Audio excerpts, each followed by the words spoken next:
तोरे जैसन का औकात हम अच्छी तरह जानीला।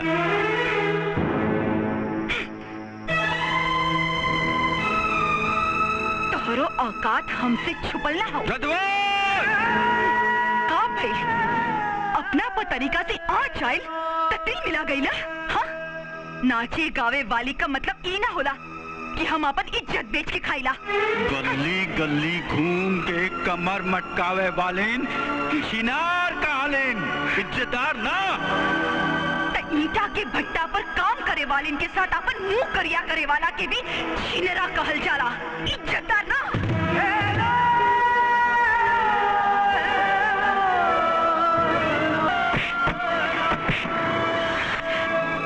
मदन बाबू, मदन बाबू छोड़ दो हमरा के भगवान की खातिर। हम कहीं मुंह दिखावे लायक ना रहो मदन बाबू। मदन बाबू छोड़ दो। मिस तो तुके हमारे इज्जत के ललकारे से पहले सोचे के चाहत रहा। मदन बाबू छोड़ दो हमरा के। मदन बाबू ना, मदन बाबू, मदन बाबू, हाथ जोड़ता नहीं। मदन बाबू, मदन बाबू, मदन बाबू ना, मदन बाबू, मदन बाबू छोड़ दो हमरा के। छोड़ दो।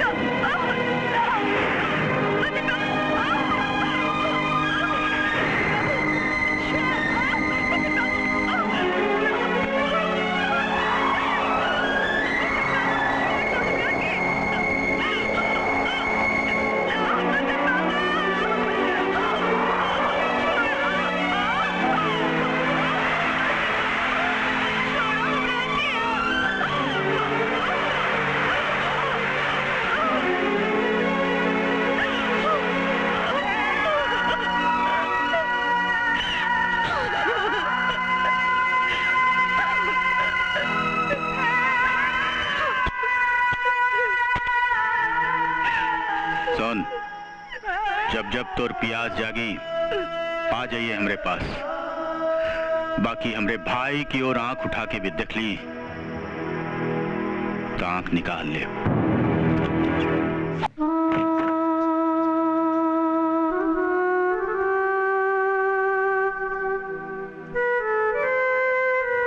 राधा, ए राधा, राधा हरदम कहाँ है रहेलू? चाहे तू तो मोहन बाबू की दुल्हन देख ले बाड़ा ना। हाँ। कैसन आइन? जेकर ब्याह हो गइल बा ओकर फिक्र छोड़ा, जौन ब्याह के सट्टा आइल बा ओकरे बारे में सोचा। हम कह चुकल बानी ना, हम ना नाचब। तो लोग कहीं से कोनो नाचे वाली के बुला लो। नाचब गायब हमनी के पुश्तैनी धंधा पा रहा था। ये छोड़ देबू तो जिंदगी कैसे कटी? नहीं, ऐसन जिंदगी काटे से तो भूखल मर जाए। पर हम ना नाचब, ना नाचब। राधा एगो बात बतावा, वो दिन प्रोग्राम खत्म होला के बाद तू मोहन बाबू के साथ आइलू तो वो दिन ऐसन का हो गइल कि मोहन बाबू कावल छोड़ देलन और तू नाचब?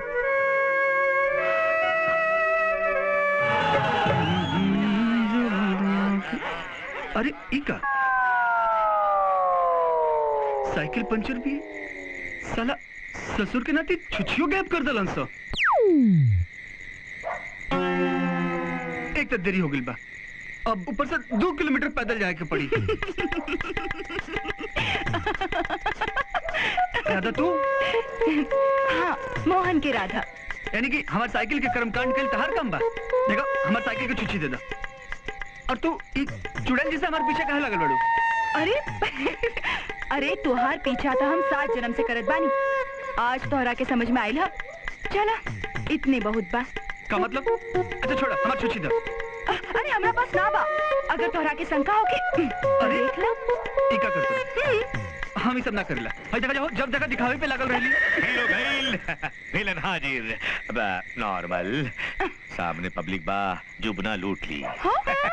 इतना प्यार से हमरा के निहरले रहतू तो अबले हम कुआरे न रहती। अरे चुप रहे मुझोसा, ई रोमांस में तू कहां से आ गई ले? हाँ? हमार नाम मुझोसा नहीं खे, तू बा जेकरा के चाहिला 7 जन्म तक चाहते रहिला। अभी तो सिर्फ तुझे को जन्म भइल बा। अच्छा तो ई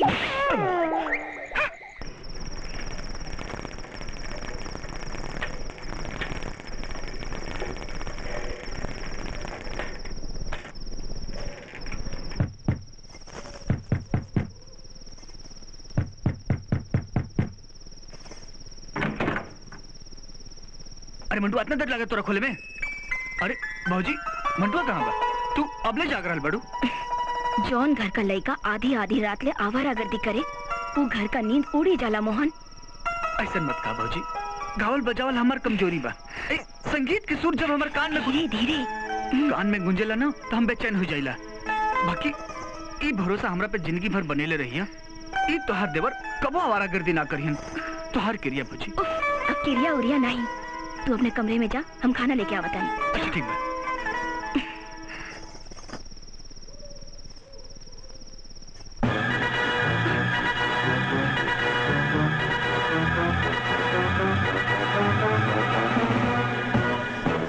इतना भरोसा ठीक नहीं है।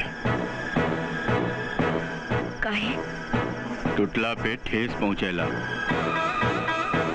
हमरे विश्वास के डोर इतना कमजोर नहीं है।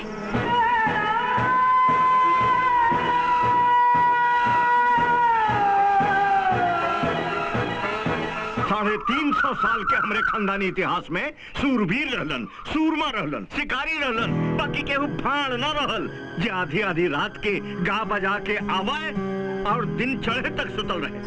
आज हम तो हर सारी गायकी भुला दे बच्चू। उठा उठा बाबूजी, हम कहता नहीं बाबूजी, उठा। ये का करत बानी? चुप करा बहू, चुप करा। भौजी एकरा के बचावे का कोशिश मत करा। आज एकरा के समझ में आ जाई। मंटुआ के बोल दो ओका के स्कूल में छोड़े जाता नहीं। हमरा के शहर जाए के बाद किताब लेवे। इनका के तू ऐसे लागल रहे। झूठे लाठी पीछे से का फायदा? रास्ता निकल का गइल बा। मतलब? ई देखा? आई हो दगता। ये चालाकी है, ये चालाकी। हमसे गलती हो गई हमसे। कर सारे पैसा लेके भगबे मार होगा बुद्धिया से हो जाई। पैसा लेवे तो बड़ा मजा आ रहल। अब तो हके देवे में फटत बा। मार सारे सारे कहीं के कहाँ मिलल मुंशी जी? मालिक ये बड़ी मुश्किल से हाथ लगल हो। मारा एके मार के अगर चमड़ी उछेड़ दो। चल ए तका सोचले रले कर्जा लेके हजम कर देबे। ससुर जमीन में 7 तल्ला नीचे रहबे ना तब वो खोद के निकाल दे। मुंशी जी सरकार ऐसे हिसाब किताब साफ करना है। एकदम आप जाए जाए। चल रे उठ चल। अरे बंद कर दे भी कोठरी में फिर जाके मर जाएगा। पैसा दे देंगे लेके भगियन पैसा। अब इनके पता चली।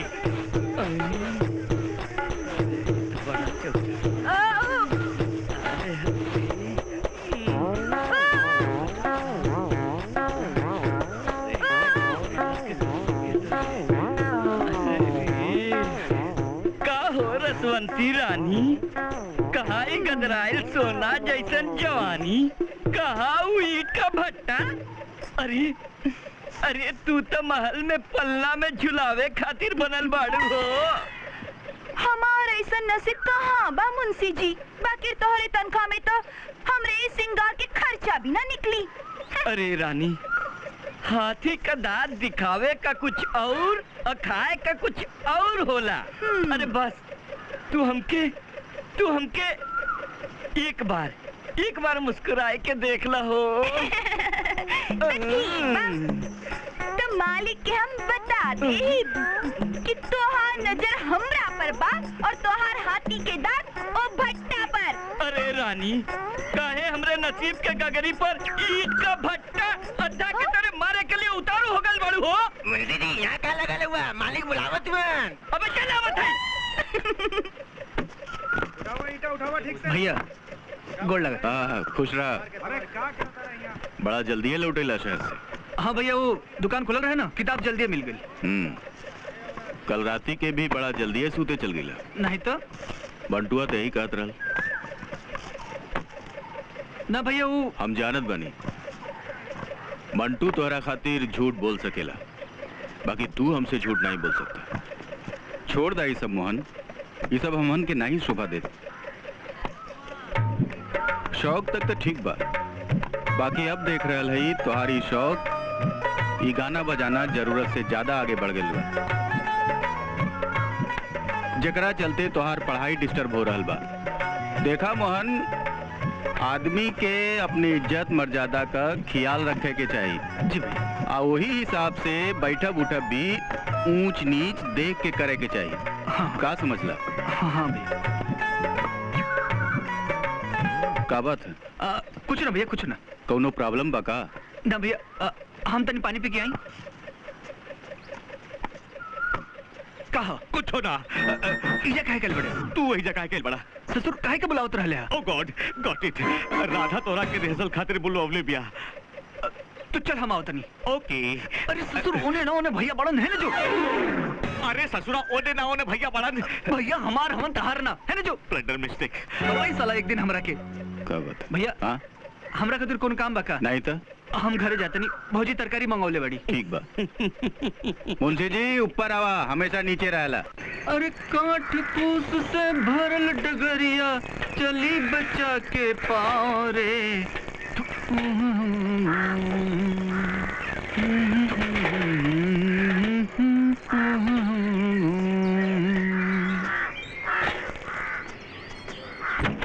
राधा, ए राधा। अरे चहेतुआ कहत रे रिहर्सल बा, मगर यहाँ तक कोई दिखाते नहीं के। राधा, ए हरकू काका। अरे हम बानी ना। अरे रिहर्सल नहीं के का? बाकी लोग कहाँ बढ़न जा? रिहर्सल तबा पर हमार और आपके। बाकी बिना साज सजिंदा के। ई रिहर्सल में साज के ना सांस के सरगमबाजी। माने? माने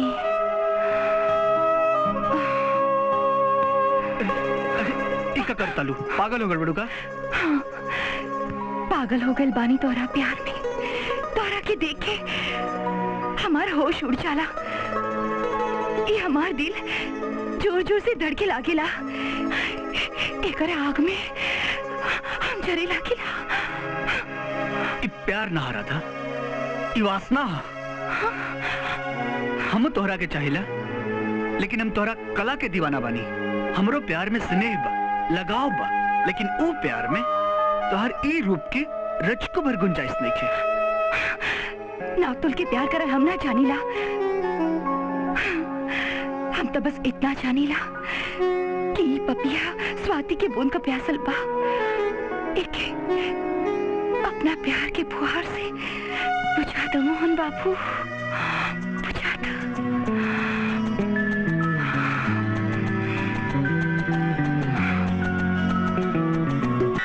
बाबू साहब, हम आपन भांजी का रिश्ता लेके आइल बानी।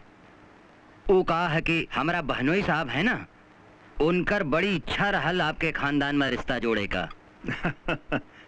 सुमेर सिंह जी, शादी ब्याह का फैसला करे से पहले आदमी के एक दूसरे के जान लेवल भी बहुत जरूरी बा। अब हमार खानदान का 350 साल पुरान इतिहास के 7वीं पीढ़ी का सदस्य हमार छोटका बेटा मोहन हो। ना ना ना ना ना, बीच में ना बोले के चाहिए, आदमी डिस्टर्ब हो जाता हो। तो हमार 350 साल पुरान खानदान के इतिहास का शुरुआत हमार परदादा के दादा उनके शौर्य गाथा से, बहादुरी से शुरू होला। भौजी, ए भौजी, ए भौजी, आवत है। तनी हने आवा। अरे का बात है देवर जी, आज बड़ा गोभी के फूल की तरह खिलल बाड़ा। काहे ना खिलब? हाँ? एगो बात बताई। बताई। आज से तोहरा की किचन में जाए से फुर्सत मिल गई। वो कैसे? वो आयोली बाड़ी ना, वो आवे वाली बात। बाबूजी बियाह के बात करत बड़न। अरे बेशरम, अपना मुंह से अपन बिया के बात करे में लाज नहीं खियावत। काहे? अरे हटा कट्टा जवान बनी। हाँ? एगो बात पूछी। पूछा। तू अपन बियाह के बेरी लजाल रहो का? अरे बेशरम। अरे अरे भौजी माफ करा, माफ करा। एगो काम करा, तनी चाय नाश्ता बनवावा। हम देखा तनी बाबूजी तिलकरुन सबसे काका फरमाइश कर रहल बाड़न। हम कपड़ा बदल लेते हैं। तक कुल मिला के हमार खानदान के 350 साल पुरान इतिहास में दहेज कब्बो ना मांगल गए। एगो कहावत बा, बिन मांगे मोती मिले और मांगे मिले न भीख।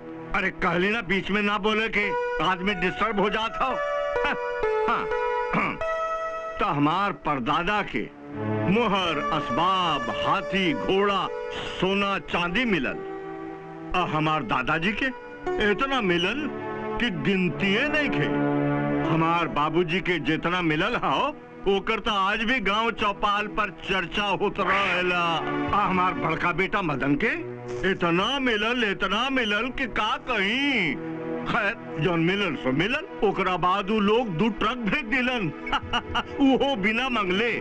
यही से कहत हई हमार 350 साल के खानदान के पुरान इतिहास में कब्बो दहेज ना मांगल गईल और ना रे डिस्टर्ब करा बीच में। हैं? आई कुल जैसे आ गई।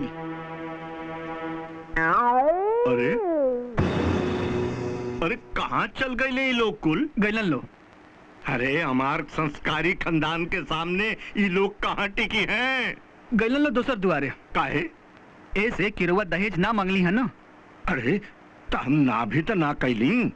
अरे हाँ इतम सोच में ना कैली। हाँ? लेकिन एमे वो खतरा भी बा। कौन खतरा बा भाई? ओही कि ई तिल कहरू इहे ना समझे में आवत जात रहियन ना, तो 350 साल पुरान तोहर खानदान में हम ही एगो कुंवार बचब। अरे हम तो के कुंवारा रहे दे, तब ना कुंवारा बची। कहो मुंशी जी, हाँ सरकार। कितना ईटा लग गल हुई? अरे यही कोई सरकार 1 लाख ईटा लगल हुई और सरकार कोयलवा भिजवा देले होता ना तो चिमनिया में अगवा लगवा दे। ठीक बा, मोहन के भेज देला, कोयला आ जाए। ठीक बा सरकार। अरे हाँ मुंशी जी, याद बा ना? अरे आज वीर प्रताप सिंह की लड़की का ब्याह बा भाई। अरे सरकार वो कौनो भूले वाली चीज बा? अरे आज तो पूरी कचौड़ी और देसी घीवे का लड़ुआ चापे के बाद सरकार। तो लड़ुआ चापे बदे संझा के बिरबिसौते तैयार होके आ जाइए। अरे एकदम एक जाई में तेल पानी काजर वाजर लगा के आई सरकार।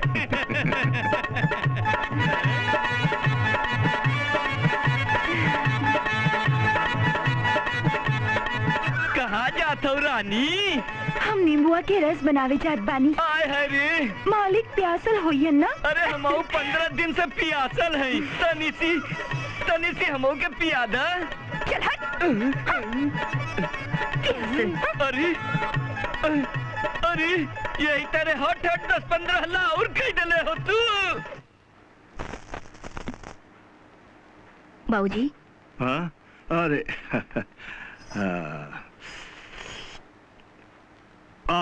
हा वही 350 साल पुरान हमार खानदान का स्वाद।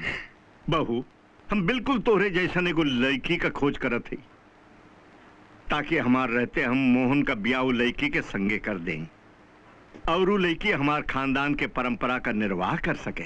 कभी वर्तमानों में रहल करी बाबूजी। बेटा भूते तो वर्तमान का नींव होला और वही नींव पर भविष्य का सपना साकार होवेला। बाकी अभी आपके सपना देखे के कोनो जरूरत नहीं है। काहे? अरे वहां भी पढ़ रहा बाबू के पढ़े दे। बाकी मोहन के ब्याह के उम्मीद तो हो गई बा। हम कहता नहीं ना मोहन के ब्याह भी ना हुई। आ सुनी, ये बात हमें बार बार दोहरावे का जरूरत न पड़े।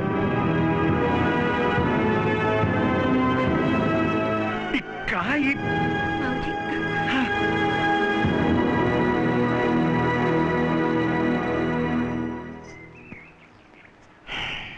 ऐसे काहे बोल दे नहीं बाबूजी के? वो ब्याह करल चाहत बाड़न तो करे दे। अपने जीते जी मोहन का ब्याह करे के बड़ी लालसा बा उनके मन में। हमरो मन में मोहन के लेके लालसा बा, और ये लालसा में हमार नहीं मोहने का भलाई बा। डॉक्टर हो बे समाज में रुतबा वाली बात होला। हमके तो बस इतने लालच रहल कि हमार बचन निप जात। हम समझली नहीं।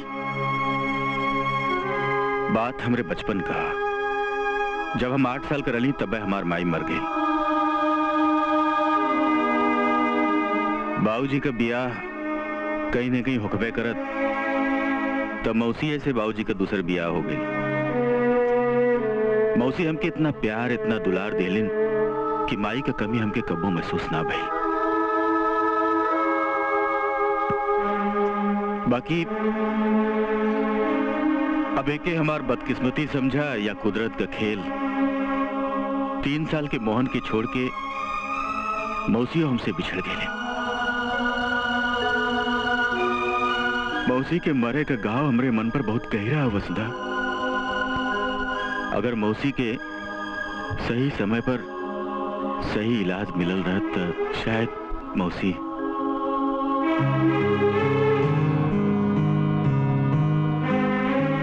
इस सप्ताह आप हमके बतौले बानी। हाँ, बाकी एक बात हम तो के कबो न बतौनी, अपने मन के कोनो कोना में रख ले रहनी कि मोहन जब पढ़ लिख के डॉक्टर बन जाइहन तब मौसी के नाम पे एक बहुत बड़ा हॉस्पिटल बनवाए।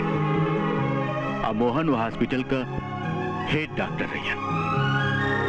बाकी अब लगा था कि हमरे मन का लालसा हमरे मने में रह जाए। अपने भाई पे अविश्वास मत करी, हमके अपने देवर पर पूरा भरोसा बा। आपका वचन अधूरा ना रही। देखब एक दिन मोहन एक खानदान का नाम रोशन करी है।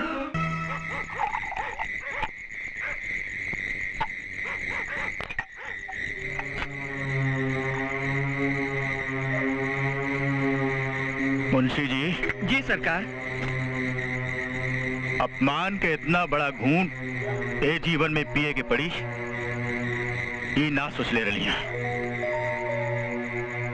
अरे जेकर हमरे सामने नजर उठावे तक का हैसियत नहीं, वो आज हमके भरे समाज थप्पड़ मार गई। धीरज से काम ले मालिक, जब अपने सिक्का खोट होई तो दुनिया की का जवाब देब। अपने गोदी में खिला के बड़ा कैले रही हैं, इहे दिन देखे खातिर। अरे मोहन बाबू भाई लड़का हुवन, उम्र के साथे साथे धीरे धीरे सब समझ में आई जाई। कब मुंशी जी कब? अरे जब भरे समाज इज्जत का नाक कट जाए तब। बीएससी कैले बाड़न, डॉक्टरी का इम्तिहान देवे जात बाड़न, समाज में अपन मान मर्यादा ऊंचा कैसे रखेगी चाहिए का इतना भी समझ नहीं के। अरे वक्त के साथे साथे धीरे धीरे सब समझ में आई जाई, ऊंच नीच सब समझ में आई जाई सरकार। अब फिर ओकरा के देखला ना। अरे उहे मालिक जौन शहद के छत्ता के जैसन रस से भरल गदराइल जवानी इसके जवाब पे छलकत रहल, न जाने कितनन का धोती। हाँ सरकार उहे। मोहन बाबू जौन उम्र के डोरी पे कदम रखले हुवन और अधवा के गदराइल जवानी उनके आँखी के सामने छलकत हो, और मैं उनकर का कसूर।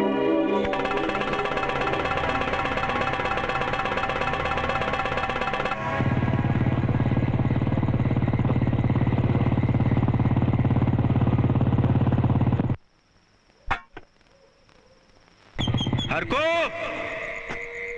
हरकुआ, हरकुआ, हरकुआ, हरको। मदन बाबू, का रे? तो बाप कहाँ हो? वो लोग तो बारात से अभी ना आइलन, हम तो मोहन बाबू के संगे आ गईली। बाकी मोहन बाबू तो घरे चल गईलन। वो घरे ना भी जात, तेजे तुरे साथे चपक के सूत भी जात, तो का फर्क पड़ा तुरे सेहत पर? हम बुझली नहीं। जब ओखरी में सर डाली देले बाड़ी तब मूसर कैसनो हो बूझे का जरूरत है कबा? मदन बाबू सोच समझ के बात करिए। मोहन के अपने रूप जाल में फांस के आपन हैसियत भुलाए गेली का? नहीं, हैसियत ना बड़ जरूर बानी, बाकी इज्जत सबकर बराबर होला, एकरा में कोई बड़ छोट ना होला। और सुनी, प्यार कैला खातिर हैसियत नहीं, दिल देखल जाला दिल। और मोहन बाबू खातिर हम अपन जान दे सकीला। ठकुराइन बने का सपना देख रहल बाड़ी? नहीं नहीं, तोहरा की इज्जत का मतलब समझावे की कोशिश करता नहीं। उड़मात तोरे जैसन का औकात हम अच्छी तरह जानीला।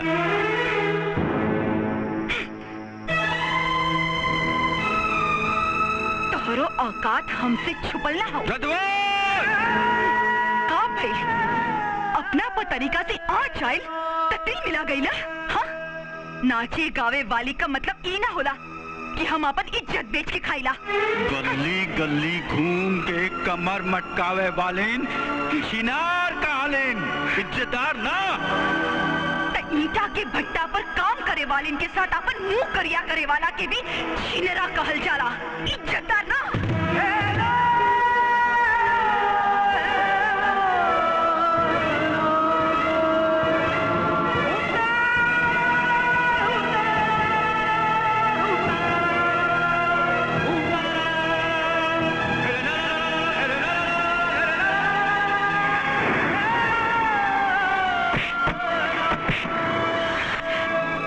मदन बाबू, मदन बाबू छोड़ दो हमरा के भगवान की खातिर।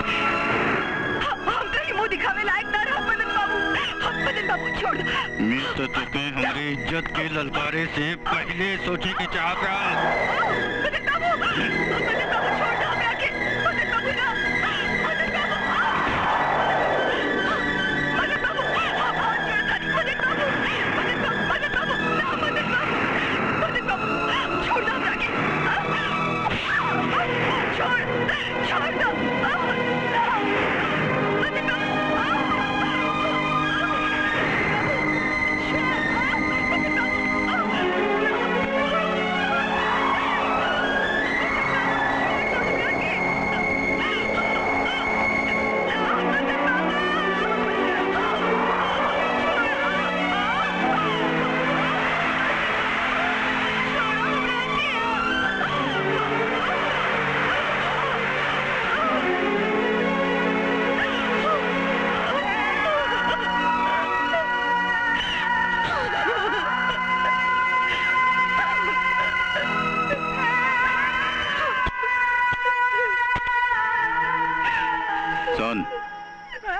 जब तोर प्यास जागी आ जाइए हमरे पास। बाकी हमरे भाई की ओर आंख उठा के भी देख ली तो आंख निकाल ले। हमरा समझौले के बाद भी तोरे समझ में ना कोई ना आने बोल के चल गईला तू वहां और कमर बटावे हमसे तू कहना चाहता है आप पहुंच गेला हुआ। अरे ये क्या कर रहा है? छोड़े और नागिन का जादू लगे कपारे इतना चढ़ गई बा कि हमसे झूठ बोले लगा। हाँ पागल हो गए पानी। पूरा गांव जवार हमरे खानदान के नाम में थूक रहा बा। हंजा सुधारा जी अभी बराती लेटा कमर मत। अरे जेकर हमरे सामने नजर उठावे तक कहे से ताई वो हमरे ऊपर ताला मारता कहता कि भाड़ पैदा हो गए पूरे खानदान में। वसुधा समझा दे के समझा दा। अगर ये फिर वहां नाचे गावे गए तो हमार मरल मुंह देखी।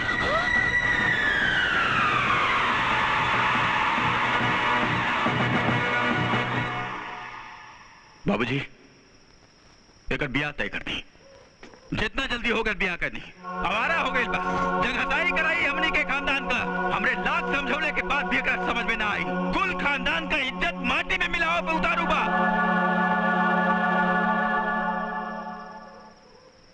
350 साल के हमार खानदान के पुरान इतिहास में ऐसन सनकियों पैदा ना भइल।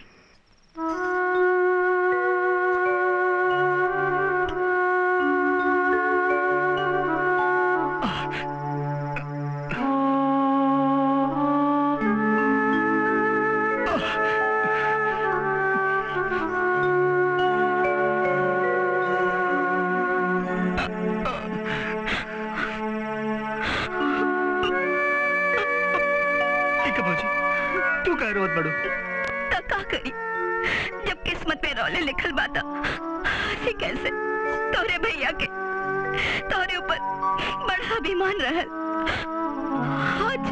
आज उनका दिल टूट गइल मोहन, उनका दिल टूट गइल। काहे ऐसा नादानी कैला मोहन? काहे खानदान के से झुकावे पर आमदा बाड़ा? कहा चाहत हुआ हमरे मांगी के से नूर उजड़ जाए। ऐसा जिनका हमरा जीते जी ऐसा दिन तो हर जिंदगी में कबो ना आई। हम अपन जान दे दे लेकिन अपन खानदान के सिर कबो न झुके थे, कबो न।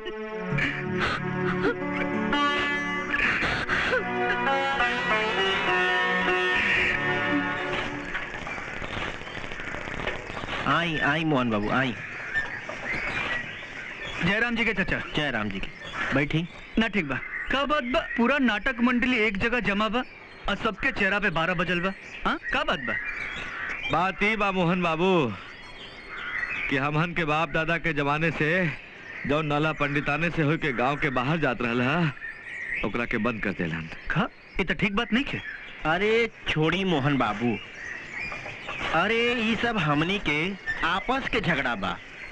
बाकी काल ही के प्रोग्राम का चर्चा सगरो गांव जवार में फैलल बा। हाँ हाँ बहुते चर्चा बा। वो तो ठीक बा काका, लेकिन अभी चर्चा अंतिम चर्चा हुई। काहे? हम आज के बाद कबो गायब बजाइब ना। हम शौकिया गवैया ही चाचा। गावल बजावल हमार शौक बा, लेकिन ये शौक हमार खानदान पे बदनामी के दाग लगा रहा बा। शोहरत ना, हमार मजबूरी समझी जा। हम जानतानी हमरा ना इला पे रोलो के बहुत नुकसान हुई। हम अपन भैया भौजी के करेजा में चोट पहुंचा के ये शौक पूरा ना कर सकीला। ये तो हमार गंगा में डुबल के बराबर बा। हम यही कहे आयल रही। राधा कहाँ बाड़ी? भीतर सुतल बाड़ी, तबीयत खराब बा। काले राते तो तबीयत ठीक रहे। हम देखा तनी।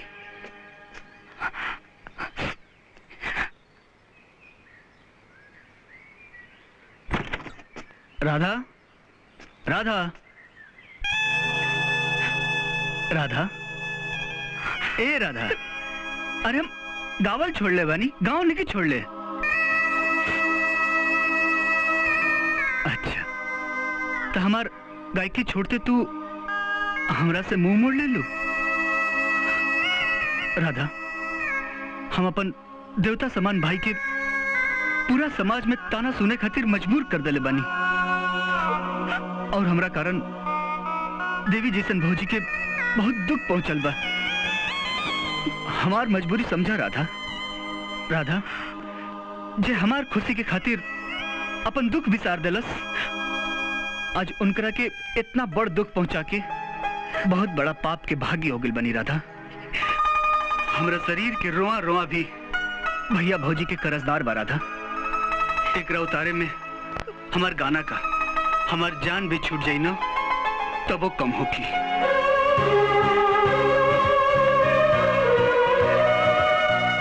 हमके माफ कर दो राधा, हमके माफ कर दो। हम जाते नहीं।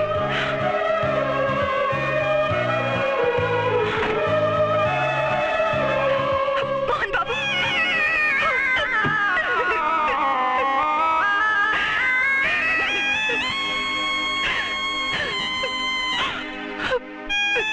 जा मोहन बाबू,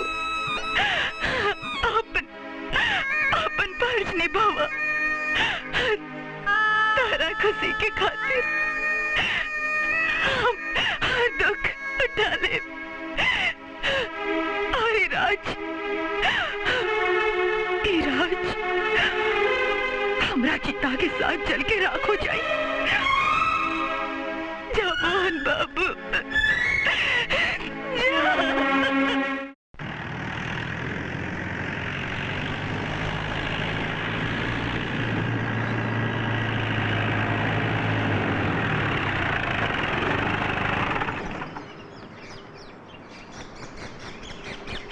का भगिल?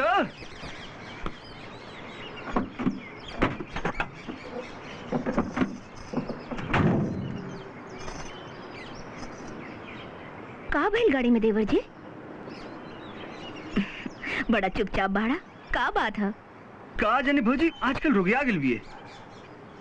अच्छा भौजी, हमरा ई नहीं के बुझात तू इतना झीट जाट में बाजार मंदिर घूमे जाता हूँ। जाने ला लोग मंदिर कब जालन? या तो पूजा करे या तो देखे सुने। अच्छा अच्छा, मंटुआ के झरवावे ले जाता हूँ। अरे ना ना, वो तो गाड़ी में मस्त सुतल बा।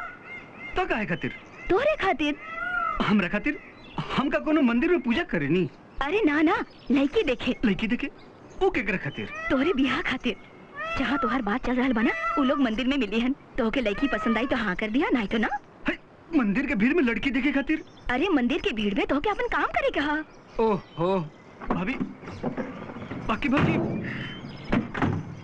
हमरा ई नहीं के बुझात मेला में लड़की देखी। वो कहा कि दोनों परिवार के इज्जत के बात होला, तीसर कोई जान न पाए और हमन के खिचड़ी भी पक जाए, समझेला? हाँ, बाकी घी जरूर डालिया। चला। चाची हाय दिवादा। अच्छा, फुलौआ तोर मौसी खातिर ले। कन्हैया बैठ जाओ, कन्हैया जाओ। ओहो कन्हैया जाओ, बैठा रहो चुपचाप, तोरा के बाद में ले देम। घर में सब ठीक है? हाँ ठीक है। बस मोहन बार बार पूछत रहना। ई लड़की के कहले रहनी के यही जे खड़ा रही है, न जाने कहाँ चल गई। काहे परेशान है बुआ जी? नई उम्र के लड़की है, मेला में कहीं घूमत होगी। जय कन्हैया लाल की, मत न गोपाल की। अरे अरे हटाओ हटाओ।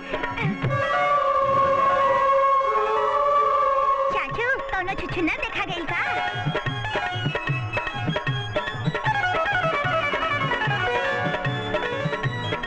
का बात बा? लड़की सुघर देखे का? सुघर तो अपना बाड़ी की आज तक ले ऐसा हम लड़की नहीं की देख ली। तो हम बात आगे बढ़ाई। ससुर के नाते तू आगे बढ़ी बाबा। जय कन्हैया लाल की। जय जय जय जय जय जय गुरु। जयराम जी की। लागत अब बाजार का पूरा रौनक एहिजे आ गइल बा। बारे हमार कन्याकुमारी।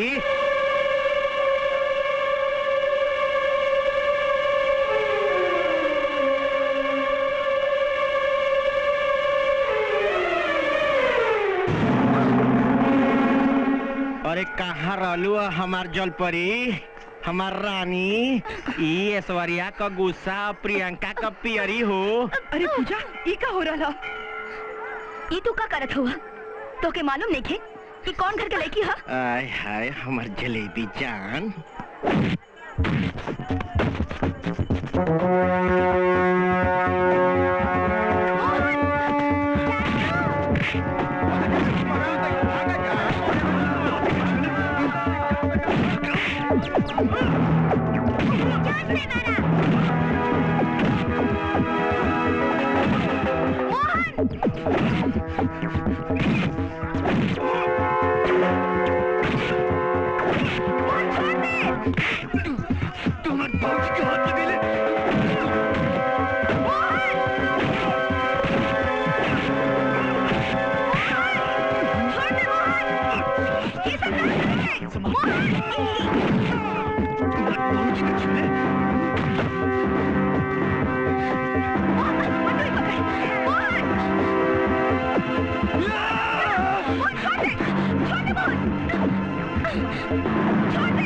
भाभी छोड़ दो, थोड़ा के हाथ लगे लेता, और लेकर खून पीछे में हम छोड़ो मर गए। अरे धोखा जान दे बका, हम कभी छोड़ दो।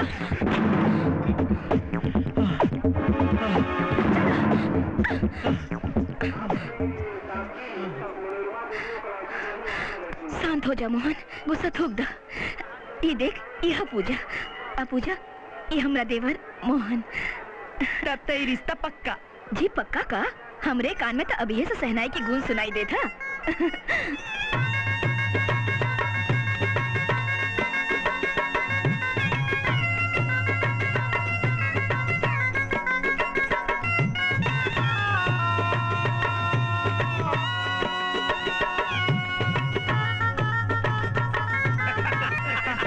जलेबी में नून रहे।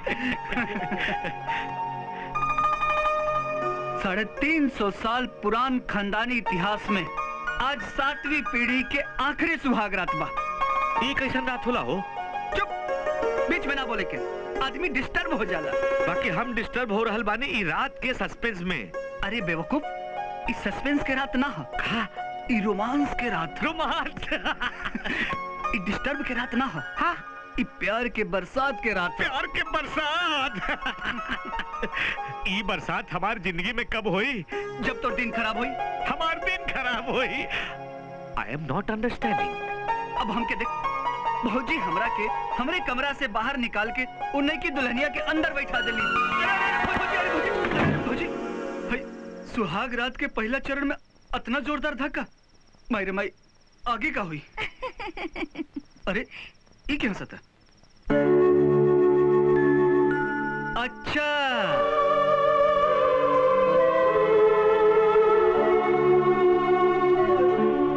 अरे मोहन जी सिंह के श्रीमती जी हई हतना बड़का घूंघट डाल के सांस कैसे लेत बाड़ू? हाँ? अरे कहाँ जा तड़ू? अरे अरे ये क्या कर तड़ू? अच्छा अच्छा आशीर्वाद ले तड़ू। सुहागिन रहा, आबाद रहा। बाबूजी भौजी के कहले रहन दूधो नहा पूतो फला।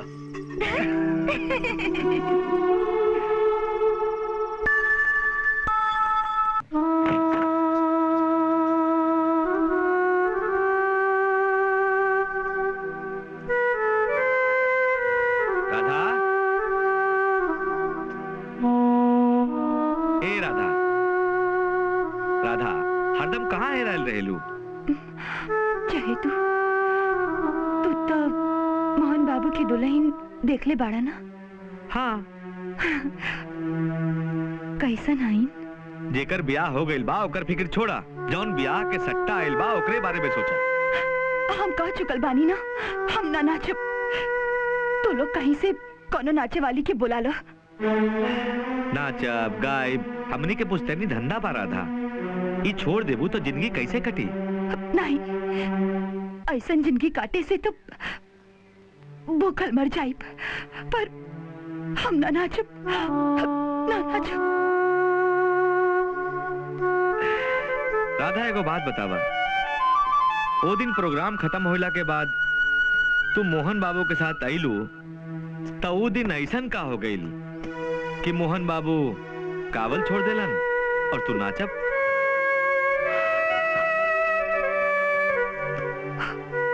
वही दिन हमरा के मालूम हो गई कि नाचे गावे वाली के समाज में का औकात होला।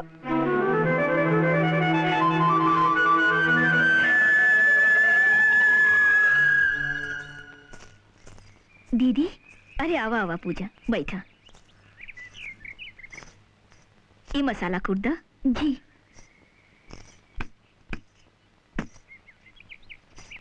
दीदी जब से हम आइल बानी देखत है बैंगन का तरकारी लगभग रोज बनत बा। वो तोहरे दुल्हा के पसंद बा ना यही खाते। अच्छा और भाई साहब के? अरे वो तो खाए के मामले में एकदम गोबर हुवन, कौनो तरकारी खा लेलन।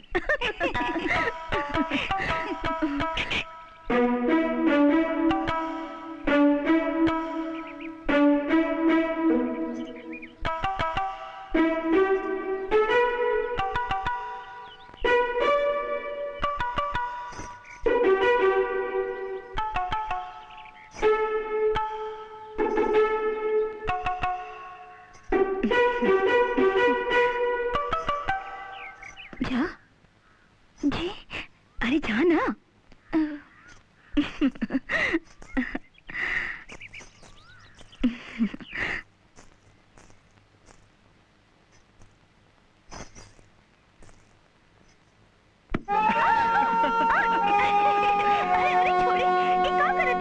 दीदी का सोची है? हाँ? का सोचे? देखी ना ये सब दिन में ना करेके। दिन में कहे ना करेके। अरे सुनो तो जेकर प्यास के मारे दोपहरिया में जान जाए और हई गिलास से भरल लस्सी ओकर सामने होके ओकर मन मानी का? नहीं तो उहे तो हम करत नहीं। अरे आपके तनी को लाज शर्म नहीं की? लाज किसन? अरे ये सब लोग देखता। ला तो क्या ख्याल आइला? ये लोग तो शुरू से पैसा देके देखा था। देखा चलो हो। आवत आई रे घबराए मत। हाँ अरे अरे मालिक, अरे मालिक पकड़ पकड़ मत कर, चुपचाप बैठा था। अरे नहीं मालिक, अरे धीरे। जयराम जी की जयराम। आई आई बैठी प्रधान जी। बोली का बात? अब प्रधान जी बात हमार तक कौनू नहीं खे, समस्या ते हरखू के ह इहे बताई है। बोला हरखू। सरकार, बाप दादा के जमाने से गांव का गंदा पानी गांव के बहरे वाले पोखरी में बह के जात रहे, अब उ नाली के बंद कर दिहल गइल बा। हरखू के बात एकदम में सही बा प्रधान जी, चाहे तो पूरा गांव गवाही दे सकेला इनकरा खातिर।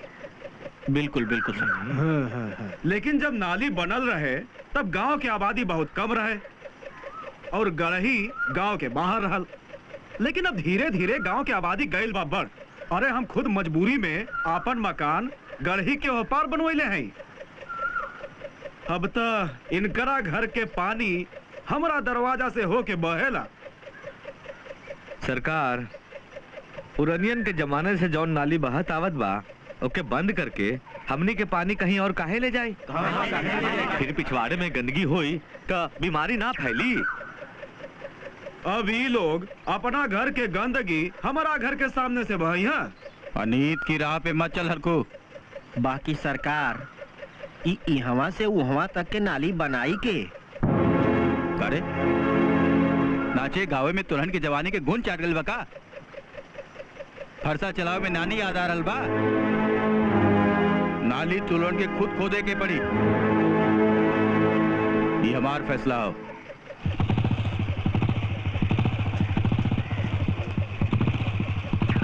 पर हमरा के ई फैसला मंजूर नहीं थे। नाली तो आपे के खोदवावे के पड़ी।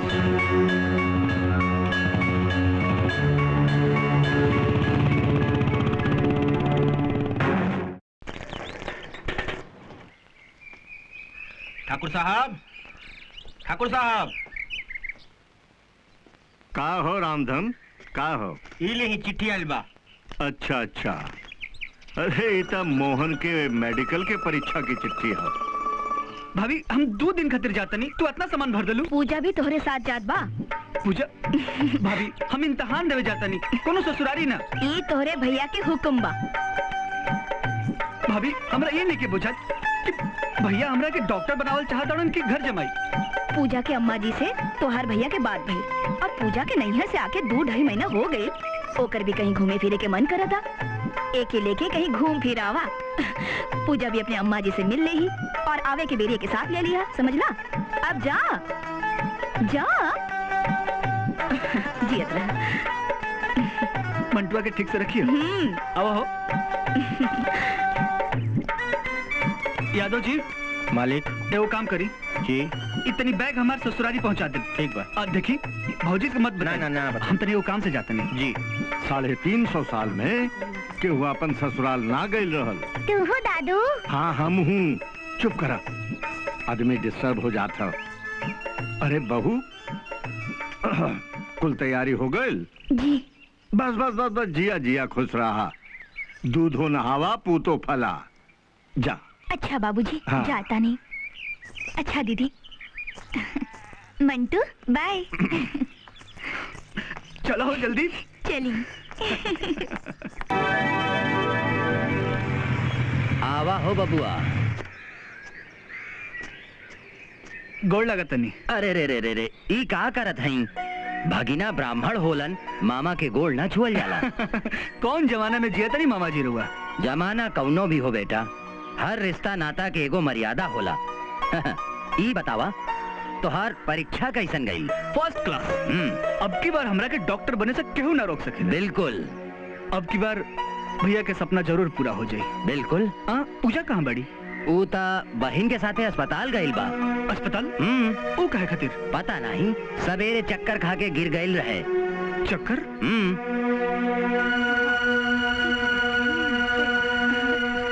गोड़ लगत नहीं। का भइल अम्मा जी? ये कौन? पूजा कहाँ बड़ी? ये हमारे दामाद जी हैं। अम्मा जी का भइल? पूजा कहाँ बड़ी? अरे इसमें इतना घबराने की कोई बात नहीं है। ऐसे समय में चक्कर आना आम बात है। ग्लूकोज चढ़ा दिया है, बाकी सब ठीक है। बट डॉक्टर, व्हाट हैपेंड टू पूजा? अरे हम नानी बने वाली बानी। का? हाँ। सच? यस। हम आओ तनी मिलके। देखिए आंटी जी, पूजा जरा कमजोर है, उसके खाने पीने का ख्याल रखिएगा। बाकी सब ठीक है, फिक्र की कोई बात नहीं। सब छोड़ो। Sorry sorry sorry. लगा तो दवाई के लिए भी पगली। अम्मा जी का भइल? कुछ नहीं। अम्मा जी हम घरे जाते नहीं। ये हालत में हाँ का भइल हमारा हालत के? हम ठीक बनी, पूजा भी ठीक बनी। हमरा और बात करत बानी। अपना चेहरा तो देखो। अच्छा हम जाते नहीं। छोड़ी ना। अरे छोड़ता काहे नहीं सरकार? अरे ये तो जुलुम करना ठीक नहीं हो सरकार। मदन बाबू लागत हो छोड़ देलन। अब आवत हुई, आवत हो, आ गई, आई। हाँ। अरे कहाँ छू देलू हो? आय हरी। शायद मुंशी जी हाजमा खराब हो जाए। अरे नहीं सरकार उता। अरे ठीक हो, पैक बनावा। हाँ वही नहीं सरकार। अरे मुंशी जी आजकल तो पेट बहुत बड़वार हो गए। अरे सरकार का बताई, कुल कहाँ चल जाला पता ना लगेला। अच्छा। और सरकार ऐसने वक्त पर दिमागियों टेंशन नहीं आ जाला ना। अच्छा। खैर कोई बात नहीं, आप ही हम लपक के जाके दूसर बोतल लेके आवत हई। हाँ सुना सुना सुना सुना सुना। हाँ सरकार। ईला बुलेट का चाबी या जल्दी आई है। बस बस सरकार गईली और आईली। हाँ लगल जवनिया के खट्टा।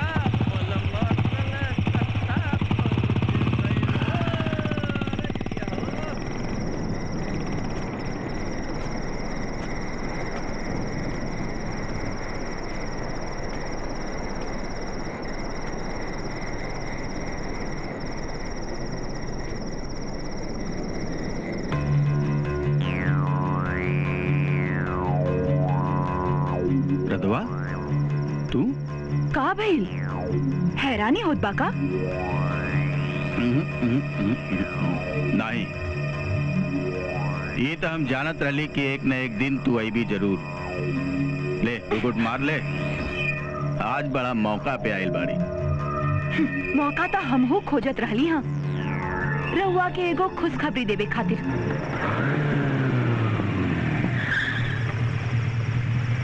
छवनी के लाइट जलता, लगा था भैया इजे बड़न, इजे खुशखबरी सुना देता नी। का? हाँ, मुंसिया चमगादड़ के जैसन हर पल तोहरा से चिपकल रहेला।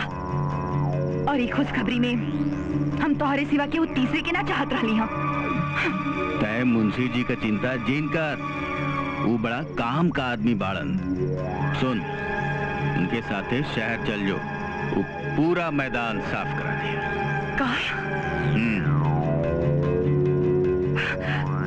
ई कोनो नाली में के कीड़ा नहीं, हमरा कोख में एगो जिंदगी बा। अगर ई ना आइल होत तो हम तो हर शकल भी ना देखती। वो दिन जौन हमरा दिल पर घाव देले रहला ना, वो तो हमरा चिता के साथ जलकर राख हो जात। बाकी भगवान के हमारी फैसला मंजूर ना रहल। चाहत का बाड़ी एकरा के तोहार नाम चाहिए।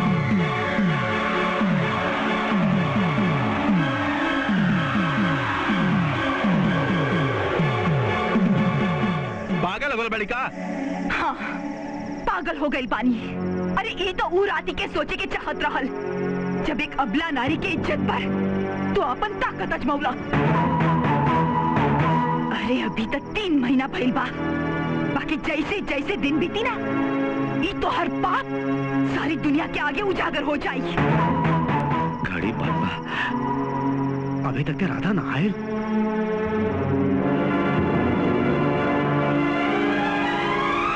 धमकी देत बाड़ी। नहीं, अपन हक मांगतानी। सपना पूरा करे का अच्छा रास्ता खोजे। मोहन न सही, मदन सिंह ही सही। मदन सिंह, चुप रह।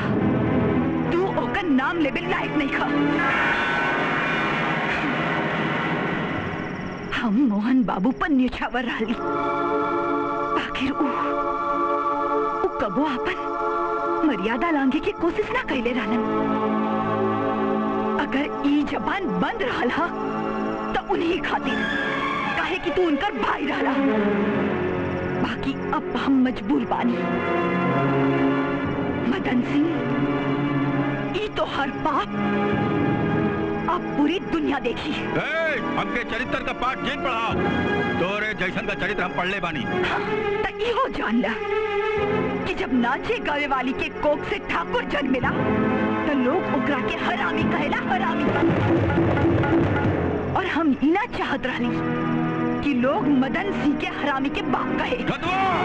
अपने औकात में रहो, ना ही अंजाम ठीक ना होई। हाँ, अब ऐसे बुरा का होई? हाँ, अब ऐसे बुरा का होई? अरे हमरा के बिन ब्याही माँ बना देना। ये कलंक तोहरा के मिटावे के पड़ी। हमरा मांग में तोहके सेनुर भरे के पड़ी, नहीं तो काकर भी तय।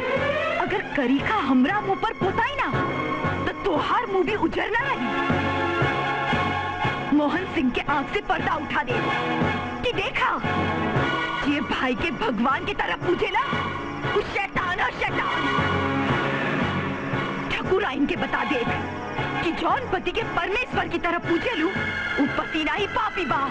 पूरे गांव के दिखाई कि ई देखा जा कि तोहरा मुखिया के मुंह कितना करिया बा। दशरथ सिंह के बताई कि जौन 350 साल पुरान खानदान पर नाच करेला, वो खानदान पे मदन सिंह कोड़ बा, कोड़। तब पूरा गांव तोहरा मुंह पर ठोकी।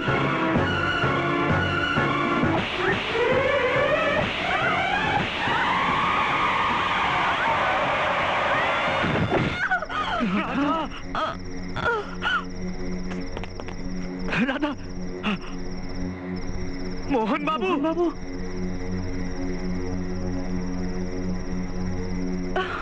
मोहन बाबू, खून, खून, खून हो गया। अरे भागा जाओ, मोहन बाबू, राधा के मार देना।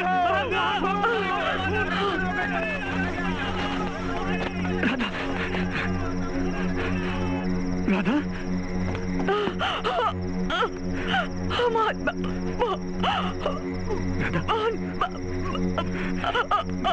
तो क्या कुछ नहीं राधा, तो क्या कुछ ना हुई। आँख खोला राधा, तो क्या कुछ ना हुई। आँख खोला राधा।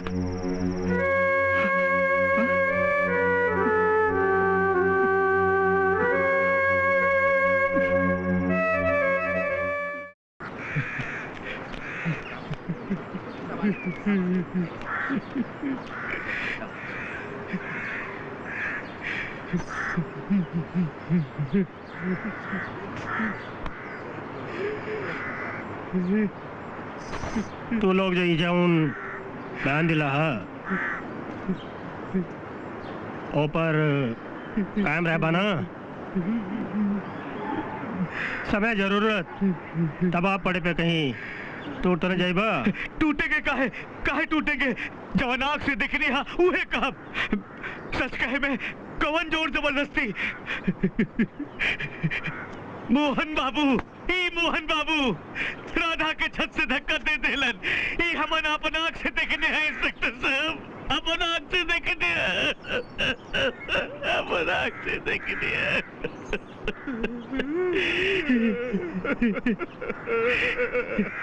तू लोग कल देर रात यहाँ क्या करने आए थे? बताओ, अरे बताओ। हम दोनों जने राधा के अकेले बस्ती से बाहरी जात देखली तो चाहे तू के बता देली, और ओकरे पीछे पीछे हम तीनों यहाँ आ गईली। बाकी जब मोहन बाबू की आवत देखली तो हमनी के छपरे के बाहर रुक गईली। लेकिन जब झगड़ा जैसन आवाज लागल तो हमनी से भाग के अंदर आ गई जा।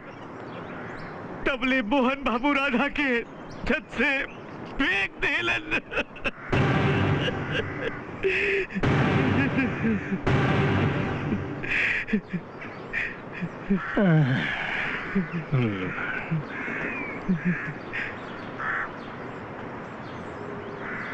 मोहन बाबू रहुआ कुछ ना कहा।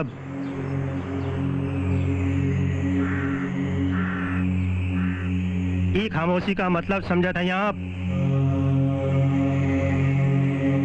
ऐसा नाजुक समय में खामोशी दवाई ना जहर बन जाला।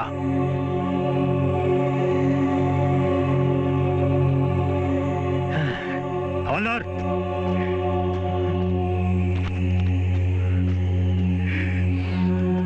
ठाकुर साहब बयान पर साइन कर दिए।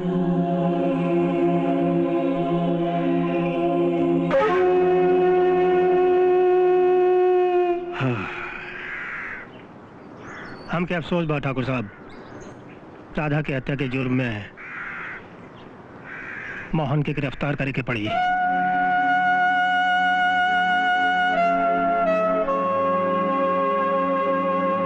परेशान मत होइए प्रधान जी, ये तो फॉर्मेलिटी है, पूरा कर ही के पड़ी।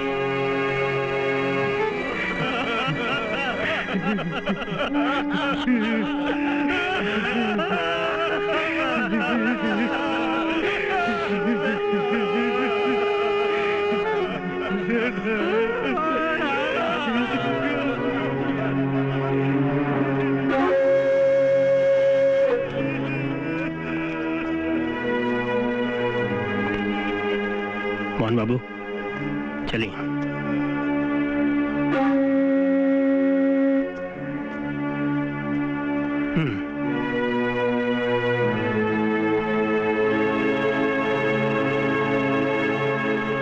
बाबूजी मोहन के बचा ले।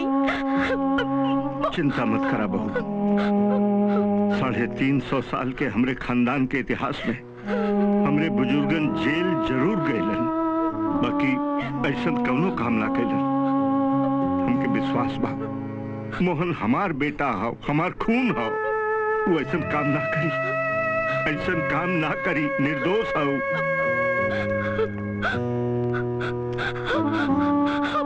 आप चुप काहे बानी? कुछ करे काहे नहीं की? इनके रोक ली, रोकिए मोहन के। अरे चुप काहे बानी? मोहन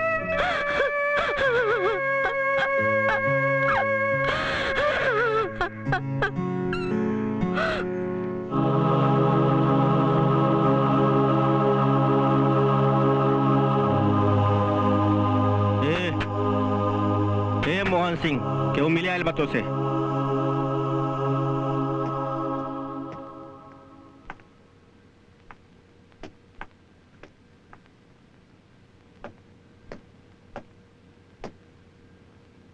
भौजी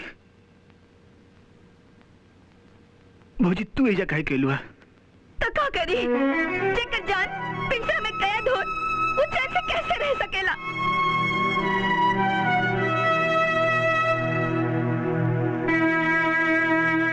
मोहन तोहार भैया हमार सुहाग हुआ, उनके बिना हमार जीवन सुना है। तू तो हमार कलेजा का टुकड़ा हुआ। कई ही दिन देखे खातिर तो के पाल पोस के बड़ा गईली। बतावा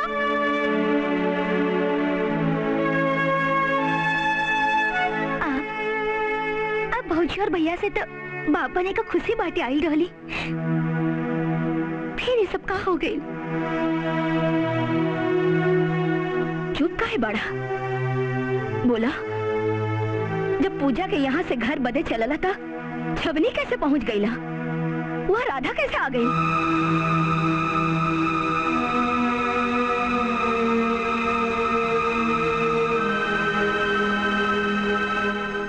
बोलत काहे न बानी? सच्चाई का है? हम जानत हैं, अब भैया भाभी पर जान न्यौछावर करीला। आप क्यों नहीं को कसम बता दी असलियत का है?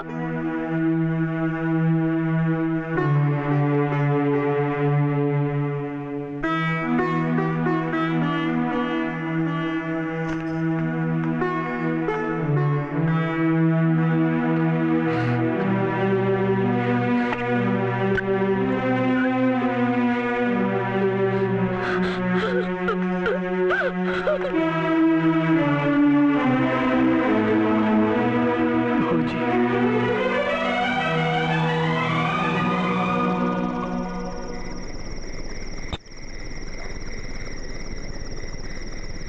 सरकार सरकार सरकार इजाजत हो तो एगो बात पूछी। बोला। सरकार हम वो राती बोतल लेवे गए रहली तो वो रधवा वहाँ कैसे पहुँच गई? अब मतलब हमार कहे का मतलब ये हो सरकार कि वो ससुरी रधवा वहाँ पहुँचल कैसे है? और मोहन बाबू तो वो दिन अपने ससुरारी गए रहलन कि नहीं? आपे बतावा। तुम कहल का चाहत बाड़ा? हम बस ये कहल चाहत हैं सरकार कि मामला और पेचीदा न हो जाए। आप दरोगा बाबू से काहे न मिल लेते हुआ? अरे आपके लगे ताकत हो, पैसा हो, हाँ? अरे आपके हो सरकार तक के सवाल पलट जाए।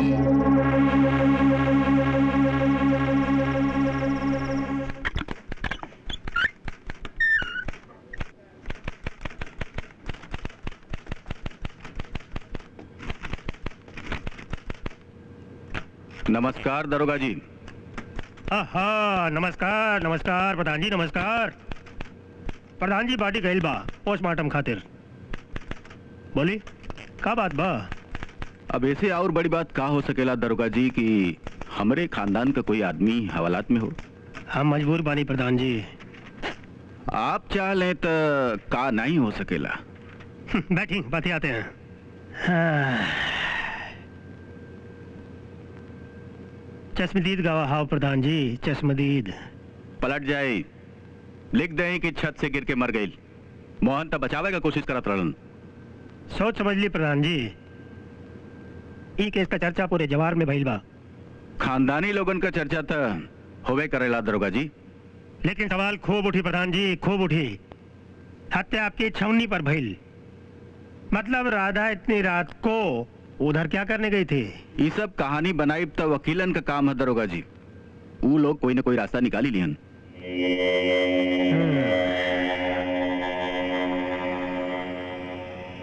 बाकी जब सब रास्ते बंद हो तो का मतलब?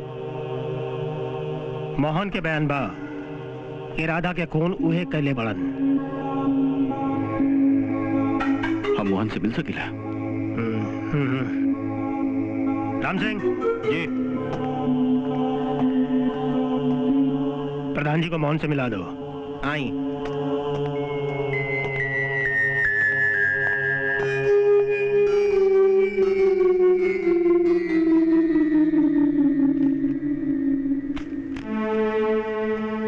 का सुनत है मोहन?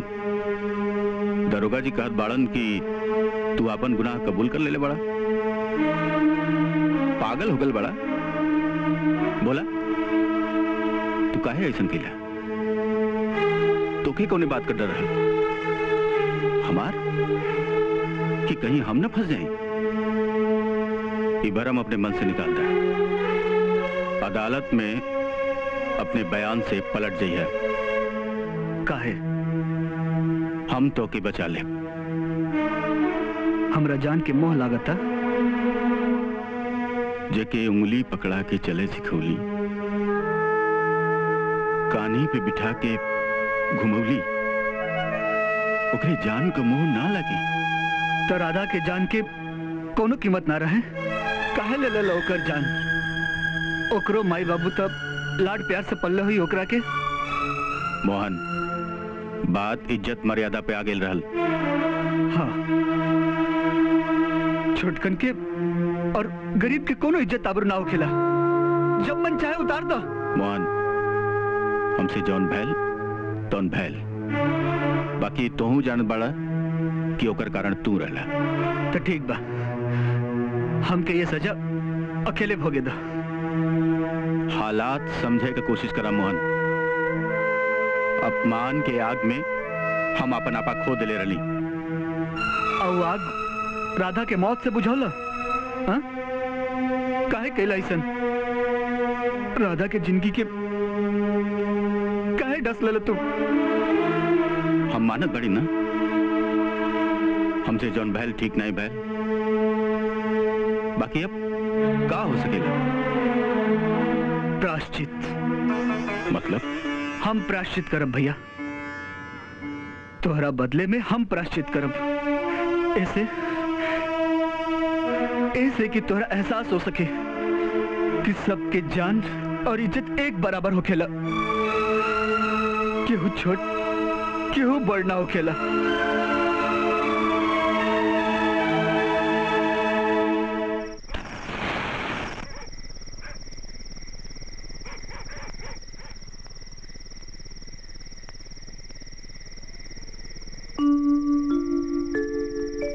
राधा, ये सब का हो गई राधा? ये सब का हो गई? मोहन बाबू अचानक इतना बदल कैसे गईलन? अरे जे तोरा कला के इतना बड़ा दीवाना रहल, वो तोरा के जान से कैसे मार सकेला? विश्वास नहीं के होत राधा, विश्वास नहीं के होत। हम तोरा जोग ना रही, ताकि हमारी दिल तोरे प्यार में दीवाना रहल। हम तोरा के देख देख के अपना दिल के समझावत रह लिया। अब हम केकरा के देखब राधा? बोला केकरा के देखब? हे प्रभु, ये कौन दिन दिखौले तू?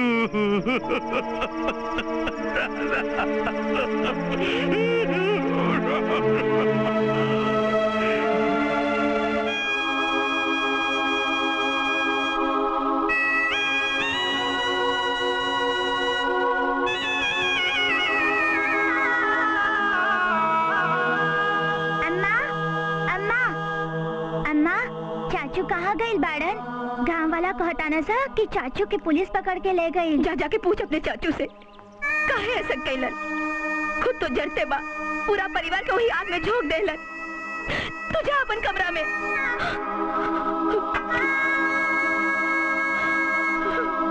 दीदी, दीदी का पागलपन हो? मंटू अभी बच्चा हो, उसे ऐसा बात नहीं करे के चाहिए। तो हम कहाँ करी पूजा? हमार ये सबसे मन भर गईला। धीरज रखी दीदी, जौन होनी लिखल हो वो तो होई भी करी। ये होनी ना हो पूजा, ये जानबूझ के कुआं में कूदल हा। हमू समझोनी, उनका भैया भी मना कैलन, डटलन, क्यों नाचे गावे वाले के पास ना जा। पर क्या के बात माने तब ना। दीदी, हम तो उनके साथ कुछ ही दिन रहली, बाकी हमके विश्वास नहीं के होत क्यों ऐसा कुछ काम कर सकेलन।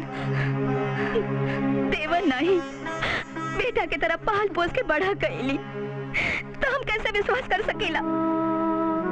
पर आगे ना रही तो धुआं कहाँ से आई? हमरा के तो विश्वासे नहीं के होत। मोहन बाबू राधा के जान काहे लिहन? लिहन ना है चाचा, ले लिहलन। पहले तो हमरो विश्वास ना रहे, लेकिन वो हम सबके विश्वास तोड़ दिलन। जान ले लिहलस हमरे भोली भाली राधा के। अपन प्यार के जाल में फंसा के राधा के इज्जत के साथ। चाहे तू इका बकत आला तू? हम बकत ना है, सच कहत है चाचा। राधा के पेट में मोहन के बच्चा रहल। चाहे तू ई हम ना, पोस्टमार्टम की रिपोर्ट कहता। जरूर वो रात राधा अपन पेट में पल रहल बच्चा के हक मांगे गई होगी, और वो ओकरा के छत से फेंक के अपन बेहयाई के सबूत दे दिलस।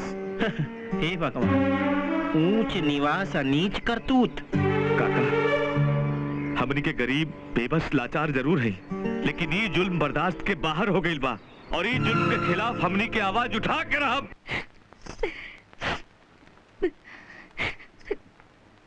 बाबूजी। हाँ,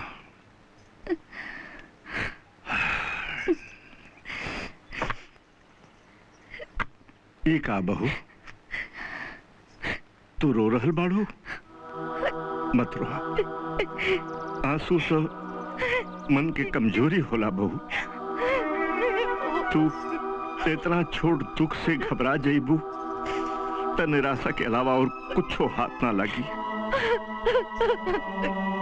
जीवन में हर छोट बड़ आदमी के कठिन परीक्षा से गुजरे के पड़ेला बहू। तू इतने में हिम्मत हार देबू तो का हुई? हमरी ओर देखा, हम अपने आप के कैसे संभाल रहल बानी। बहू, मदन 8 साल का रहलन जब उनकर माई हमके छोड़ के भगवान के पास चल गईलिन। ओकरे बाद उनकर मौसी ये घर के कुल जिम्मेदारी संभाल लेनी, मगर भगवान से हमारे सुख ना देखल गई। ओहो दूध पियत मोहन के छोड़ के हम कुछ ना कैली बहू, कुल बर्दाश्त कैली। बहू, सुख बांटे का चीज है और दुख पिए का। हमके विश्वास है कि हमार बेटा मोहन निर्दोष हो। तोहू के विश्वास रखे के चाहिए। हमार विश्वास केहू ना तोड़ सकी, हमार विश्वास केहू ना तोड़ सकी। दशरथ सिंह! हाय हाय नहीं। केहू बाबू साहब के शान में गुस्ताखी ना करी। अरे हमनी के यहाँ मारपीट करे नहीं, अपन फरियाद लेके आयल बानी।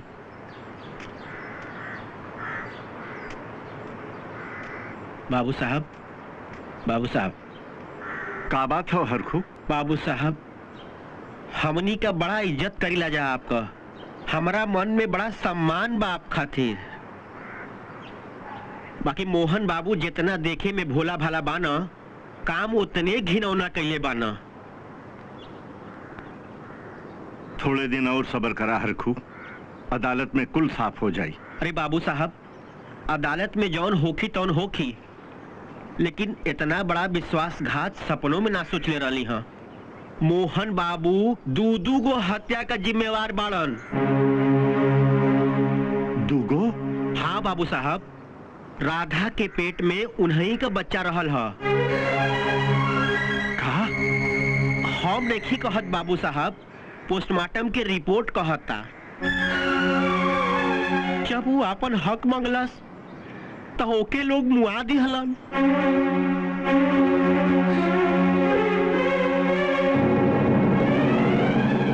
मैं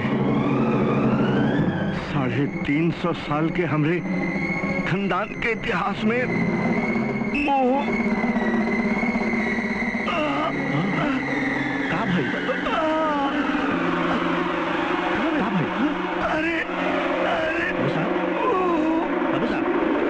चलो बाबूजी! बाबूजी! बाबूजी! बाबूजी! बाबूजी! नहीं! बाबूजी! बाबूजी! बाबूजी! बाबूजी क्या हो गए? बाबूजी! बाबूजी क्या हो गए? बाबूजी! बाबूजी उठी ना!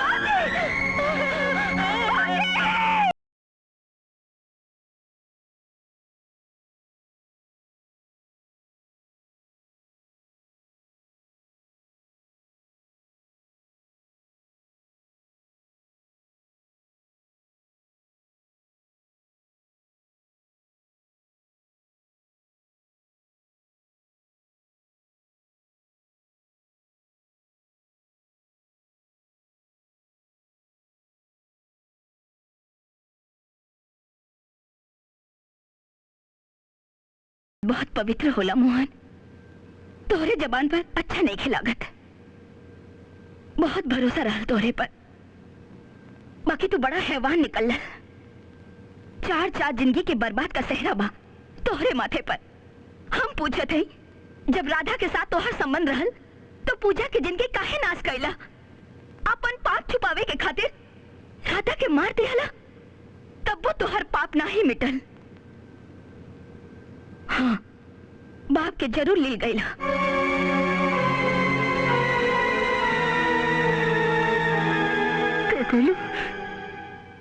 बाबूजी,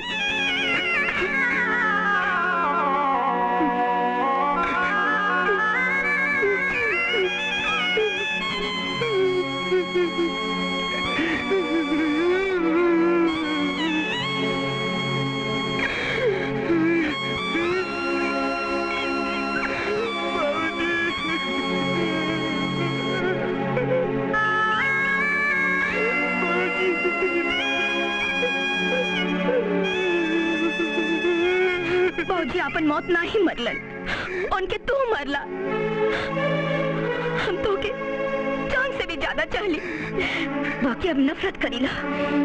इतना नफरत की अगर हमार बस चले तो के गोली मार दी थी।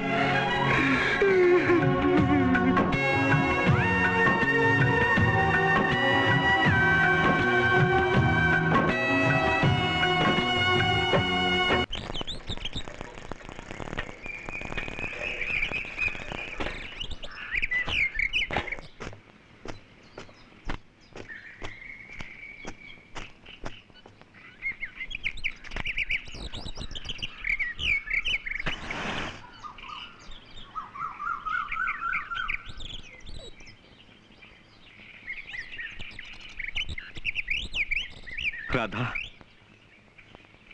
हम तोहरे कातिल के ओकरे कर्म के सजा दिला के छोड़ब। ए बते हमनी का शहर के नामी वकील कैले ही जा। जब तक हम ओके सजा ना दिवाइब, हम चैन से ना बैठब। हमरा के कसम बा।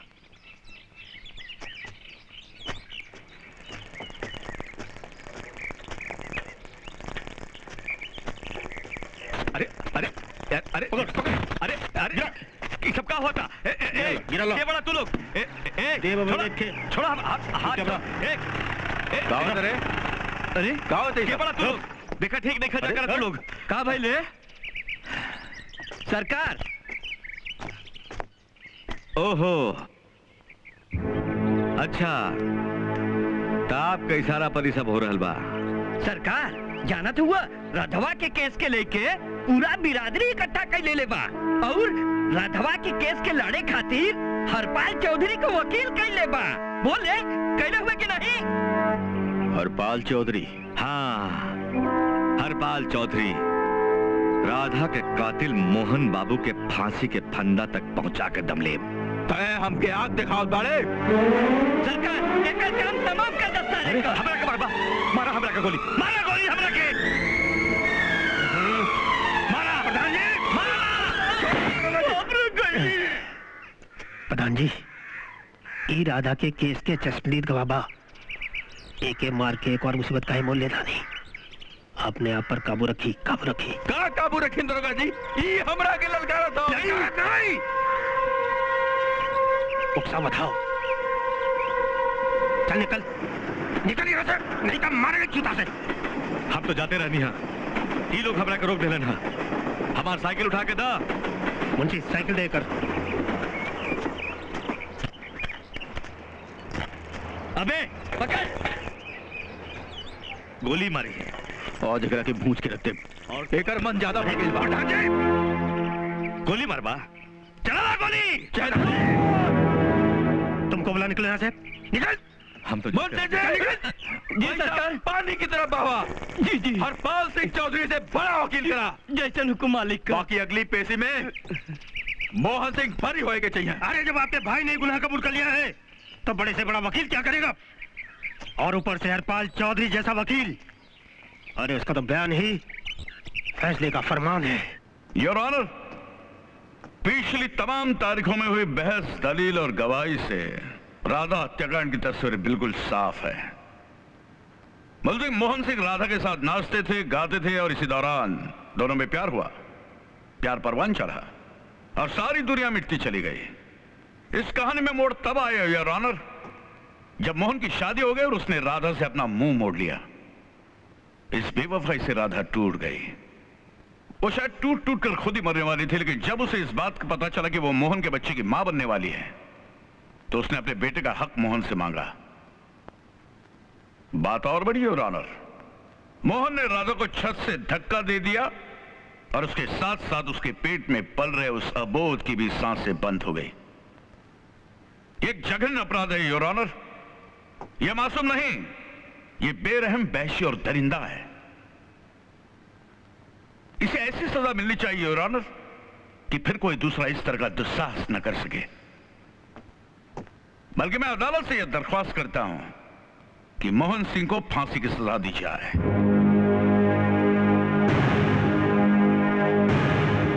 That's all, Your Honor. गवाहों के बयानात, वकीलों की जिरह और सबूतों के बिना पर अदालत इस नतीजे पर पहुंची है कि मोहन सिंह ने ही राधा की हत्या की है। लिहाजा अदालत मुलजिम मोहन सिंह को मुजरिम मानते हुए दफा 302 के तहत मौत का हुक्म सुनाती है। To be hang till death.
कानून के अपना हाथ में मत ला, कानून ओकरा के सजा दे दे लेवा।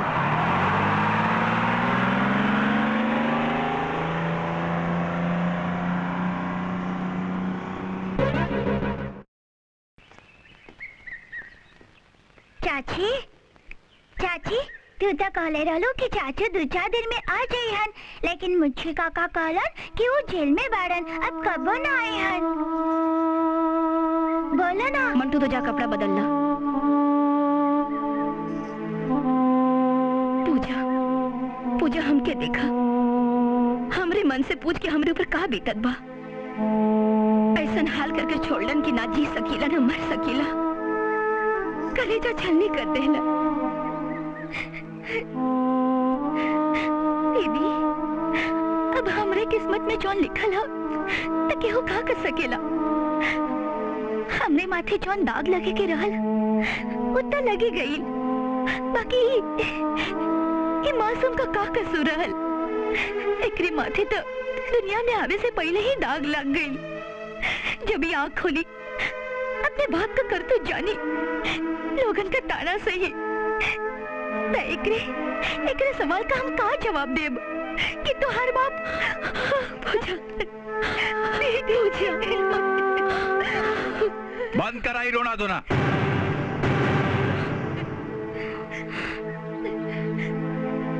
अरे जब केहू खुदे फांसी का फंदा अपने गले में डाले बदे तैयार होके तो केहू का कर सकेला। दुनिया में लोग न जाने का कर रहल बाड़न। 900 चूहा खा के इज्जत के कुर्सी पे बैठल बाड़न। अरे एक ठीक खूने न बहल रहल। अगर वो हमार बात मान लेतन, हम देखे कि दुनिया का कौन अदालत उनके फांसी पर चढ़ावत। तो हर बात मान भी लेतन तो उनके फांसी से बचा भी लेता, तब वो हम उनके माफ नहीं करती। काहे? कैसे माफ कर देती? जे हमरे विश्वास के गला घोट देलस, जे कुल खानदान के मान सम्मान के हत्या कैलस, जे बाबूजी के ऐसन मौत मरे के खातिर मजबूर कैलस, जे एक अबोध लड़के के पूरा जीवन नाश कैलस, ओके हम कैसे माफ कर दे? कैसे माफ कर दे? 4 गो दीवार और छत से घर ना होला, घर बनेला प्रेम से, प्रीत से, और प्रीत के बंधन विश्वास के डोर से। जे तोड़े वाला के हम कबो माफ ना कर सकीला, कबो माफ ना कर सकीला।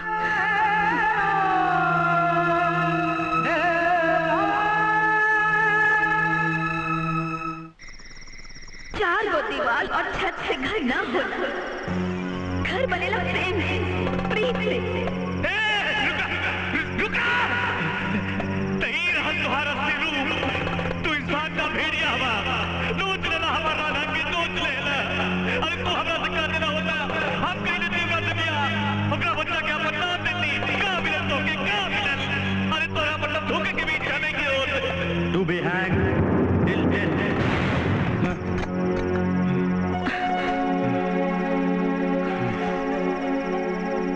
का बात है?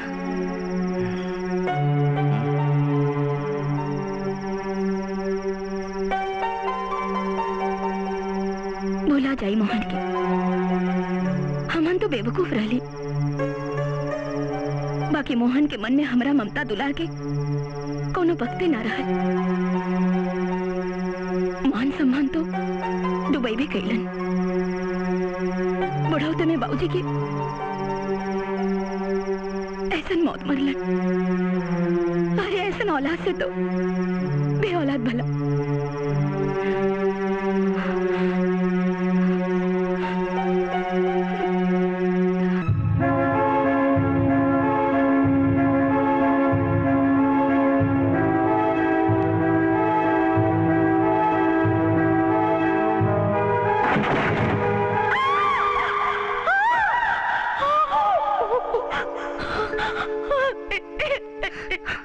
पूजा पूजा पूजा पूजा का भाई? पूजा पूजा पूजा का भाई? दीदी का भाई ना? हाँ दीदी दीदी दीदी। पूजा अपने आप के संभालना, पूजा अपने आप के संभालना।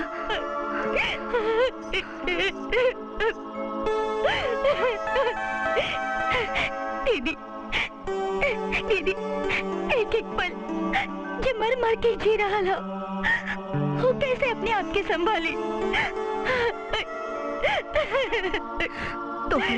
तोहार दिल के बात हम समझता नहीं पूजा, मगर जौन किस्मत में लिखल बा वो तो जिहे की पड़ी ना पूजा। हमारी किस्मत का खेल, हम ऐसा नभागन बानी कि जेके अपने पाँव गुजरे का समय, दिन, तारीख, महीना सब मालूम है।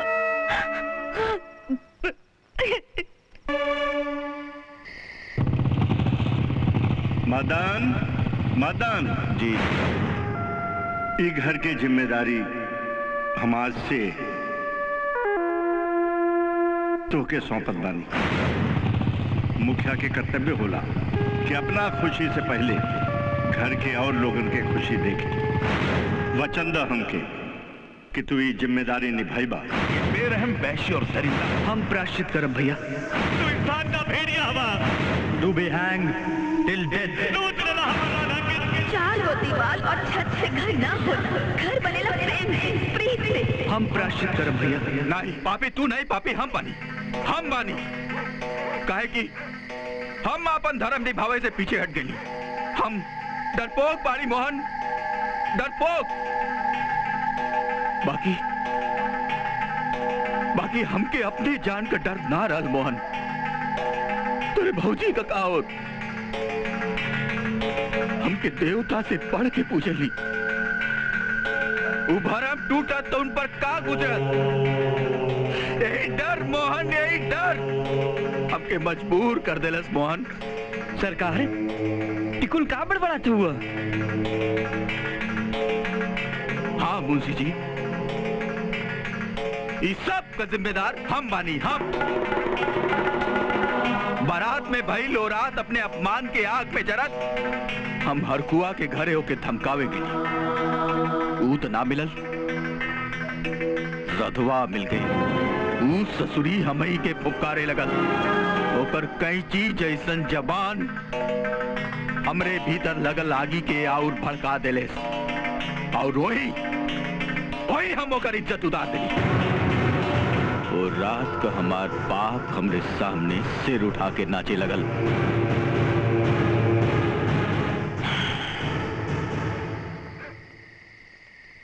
अब तो ही बताओ मुंशी जी, हम पापी बानी की ना? जवन फंदा हमरे गले में पड़े के चाहत रहलू। हमके माफ कर दा बाबूजी, हमके माफ कर दा।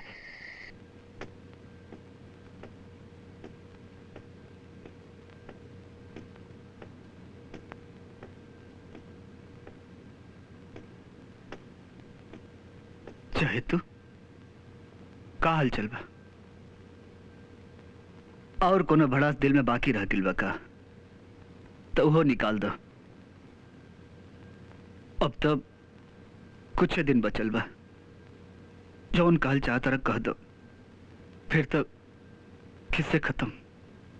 तारा के सतयुग में जन्मे के चाहत रहल, कलयुग में काहे अइला? एक कोनो नाटक के संवाद है का? अरे नाटक ता तू हमनी के साथ कैला। हमनी की आंख में ऐसन धूल झोंकला कि सब लोग तारा से नफरत करे लागल। पापी तो नफरते के लायक होखेला। बस मोहन बाबू बस। वो दिन हमार जबान कट के काहे ना गिर गई जे दिन हम तोहरा पर इल्जाम लगवली, तोहरा भला बुरा कहली।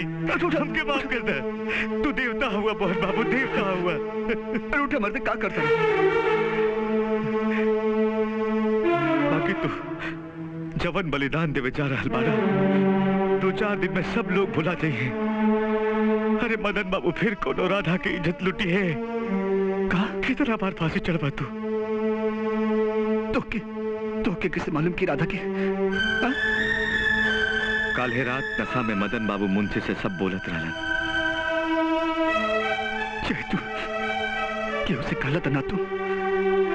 अभी तो हम तारा से सिर्फ माफी मांगे आई बानी, बाकी जाके पूरे गांव के बता दे। चेतु ना ऐसा जिन करियो तो कि हमार कसम ना तो हमार सब कैला पे पानी फिर जाए। चेतु इतना बड़ा कलंक, इतना अपमान अपना झोली में लेके चल जाए बातू, क्योंकि पता भी ना चली कि नारायणपुर गांव में साक्षात नारायण आयल रहलन।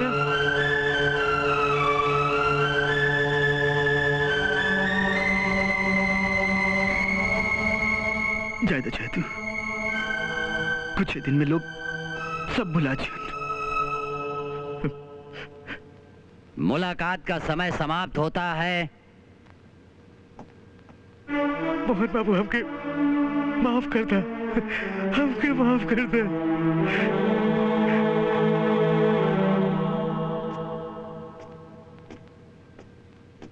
चिंता मत करी चेतु, चिंता मत करी चेतु। तो क्या हमार करिया? क्यों कि मत बताइए,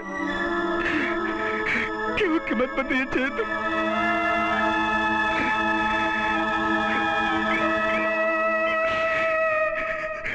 सब लोग कुछ दिन में भुला जिए।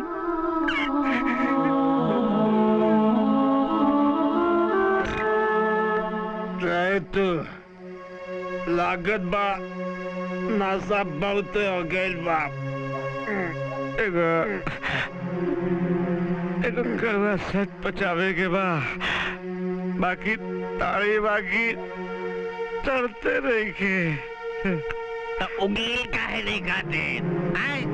सब बहरे आ जाई। सोचत काहे बड़ा है? सोचत काहे बड़ा? अरे उगीला ना, उगील देव तो जलजला जाए और तारी यही के पड़ी, यही के पड़ी।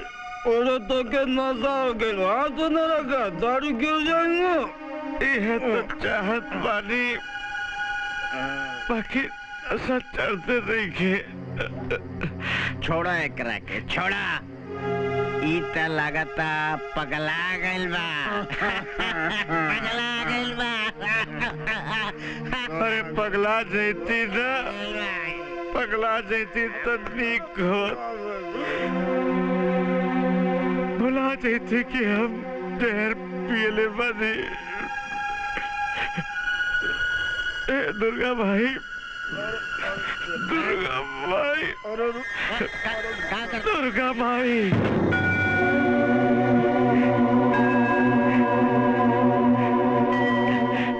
हंस रहल बड़ू माई, हंस। तू हमरे ही हाल पर हंस, बाकी हमके तोरे न्याय पर हंसिया रहल बाप। बतावा भाई, ये तो हर कैसन इंसाफ बाकी करे कोई और भरे कोई। केहू और के पाप के प्रायश्चित केहू और भुगते कहीं न्याय हमारी का। नारायणपुर के नारायण अपन दामन पर इतना बड़ा दाग लेके इस दुनिया से चल रही है। हमारी ही जाना भाई, कुछ करा भाई। हम तो कसम में बंधाइल बानी। मोहन बाबू के बचा ला भाई। मोहन बाबू अपना भाई के पाप के प्रायश्चित करल बड़न भाई। मोहन बाबू के बचा ला भाई।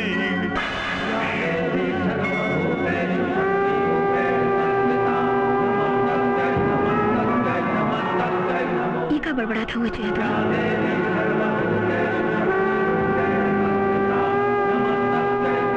हमके माफ कर दी मालकिन। ये हालत में हमके मंदिर में ना आवे के चाहत रहल। आप छुपाए से कोनो फायदा नहीं के, हम सब सुन ले बानी। हे भगवान, हे भगवान।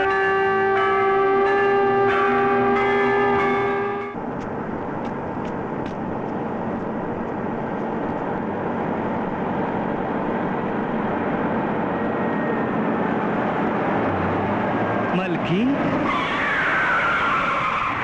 ई बखत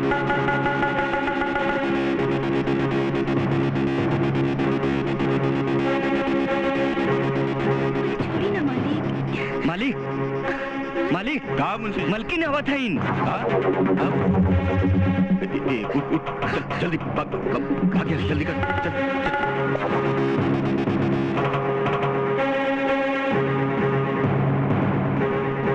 वसुधा, तू यहाँ? ये बखत का बात? जवन भाई से इतना प्यार कैला, ओही के फांसी के फंदा तक पहुंचावे में तो के तनिको लाज शर्म नहीं लागल। राधा के मरलस।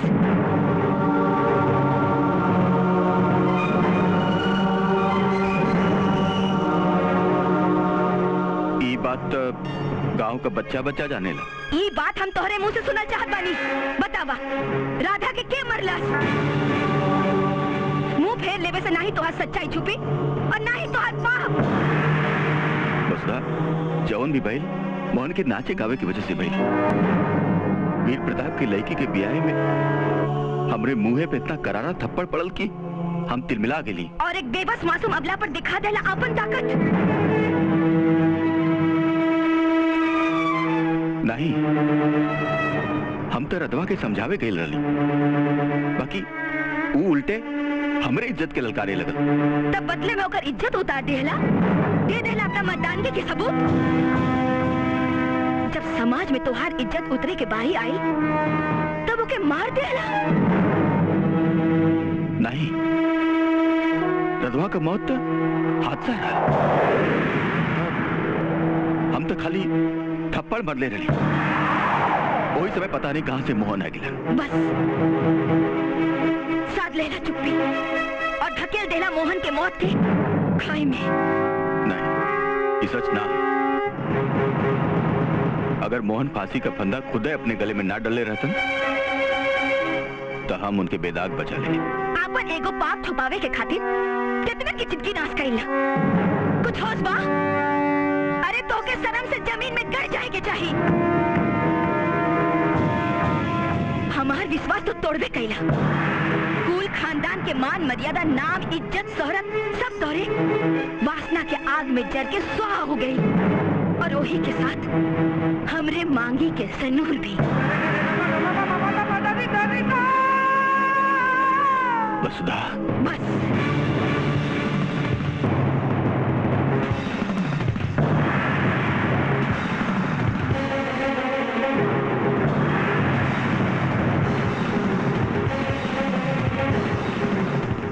प्रीतिया के डोर टूट गई।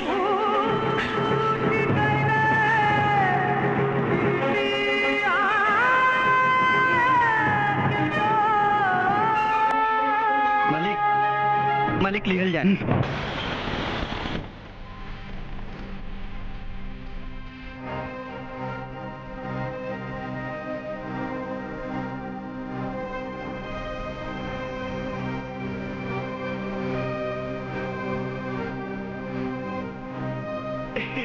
आओ मालिक, आओ आओ, आज ऐसा नाच दिखाए कि आपका सब टेंशन में खत्म हो जाए। आओ, अरे जरा हट हट उठ उठ, अब बैठा मालिक, बैठा।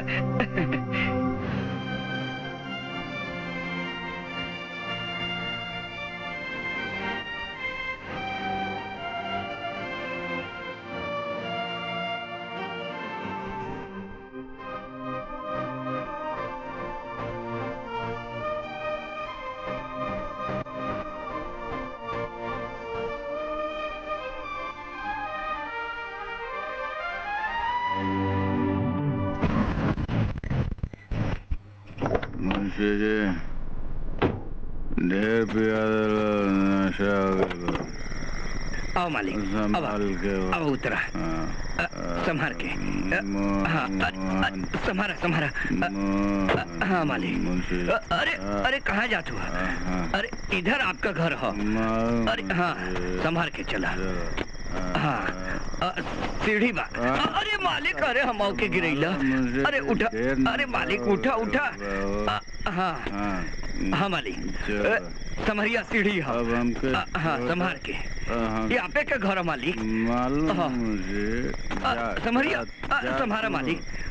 हाँ अब अंदर जा। हाँ जा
हम तो आज सोनी मांग ना देख सकिला पूजा।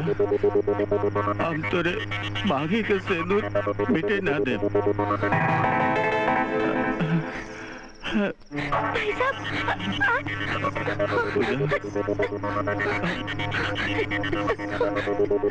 हम तो आज सोनी मांग ना देख सकिला पूजा।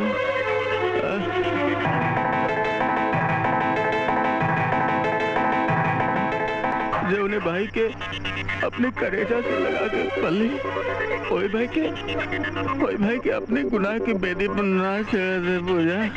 मैं माफ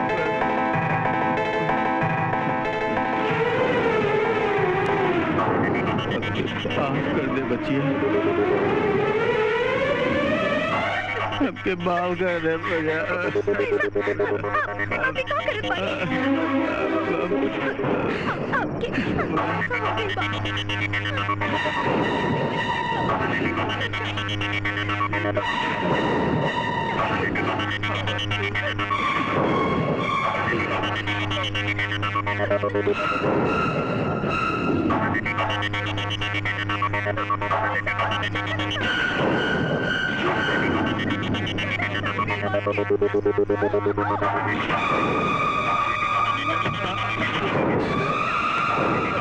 माफ कर दे, मोहन के फांसी न जाए दे। भाई साहब, अब तेरे भाई साहब, संभालिए अपने आप के। ज्यादा नशा हो गई बा। भाई साहब, आपके, भाई साहब,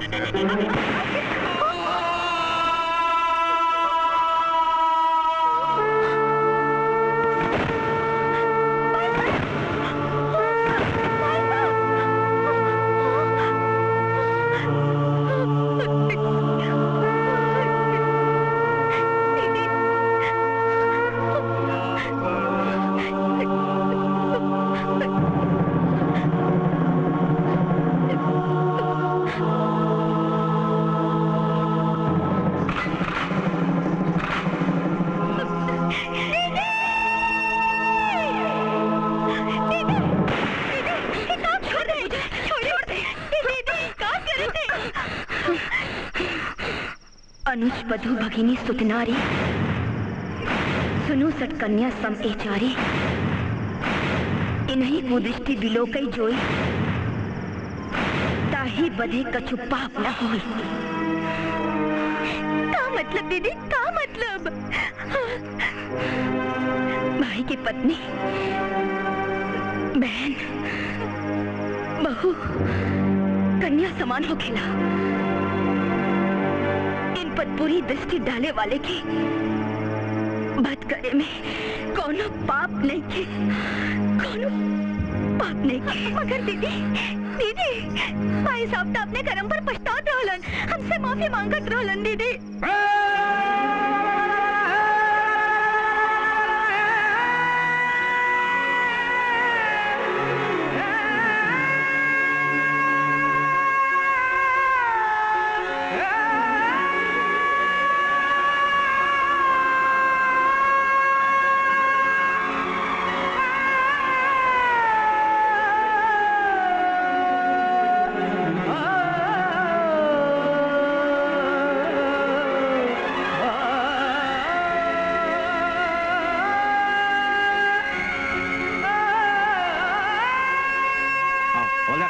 जल्दी।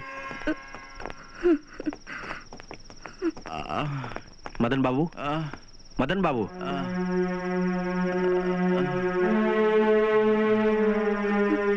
इंस्पेक्टर साहब, असली गुनहगार हम बने। हम राधा का खून हमरे हाथे भइल बा। मोहन बेकसूर बाड़न। हम अपने आप के कानून के हवाले करत बनी। हमें गिरफ्तार कर ले। हवलदार,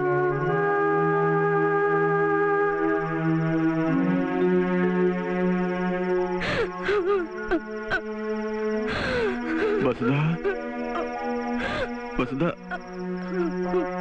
असली गुनहगार तो हम तो हार बानी। हो सकी तो हमके माफ करता।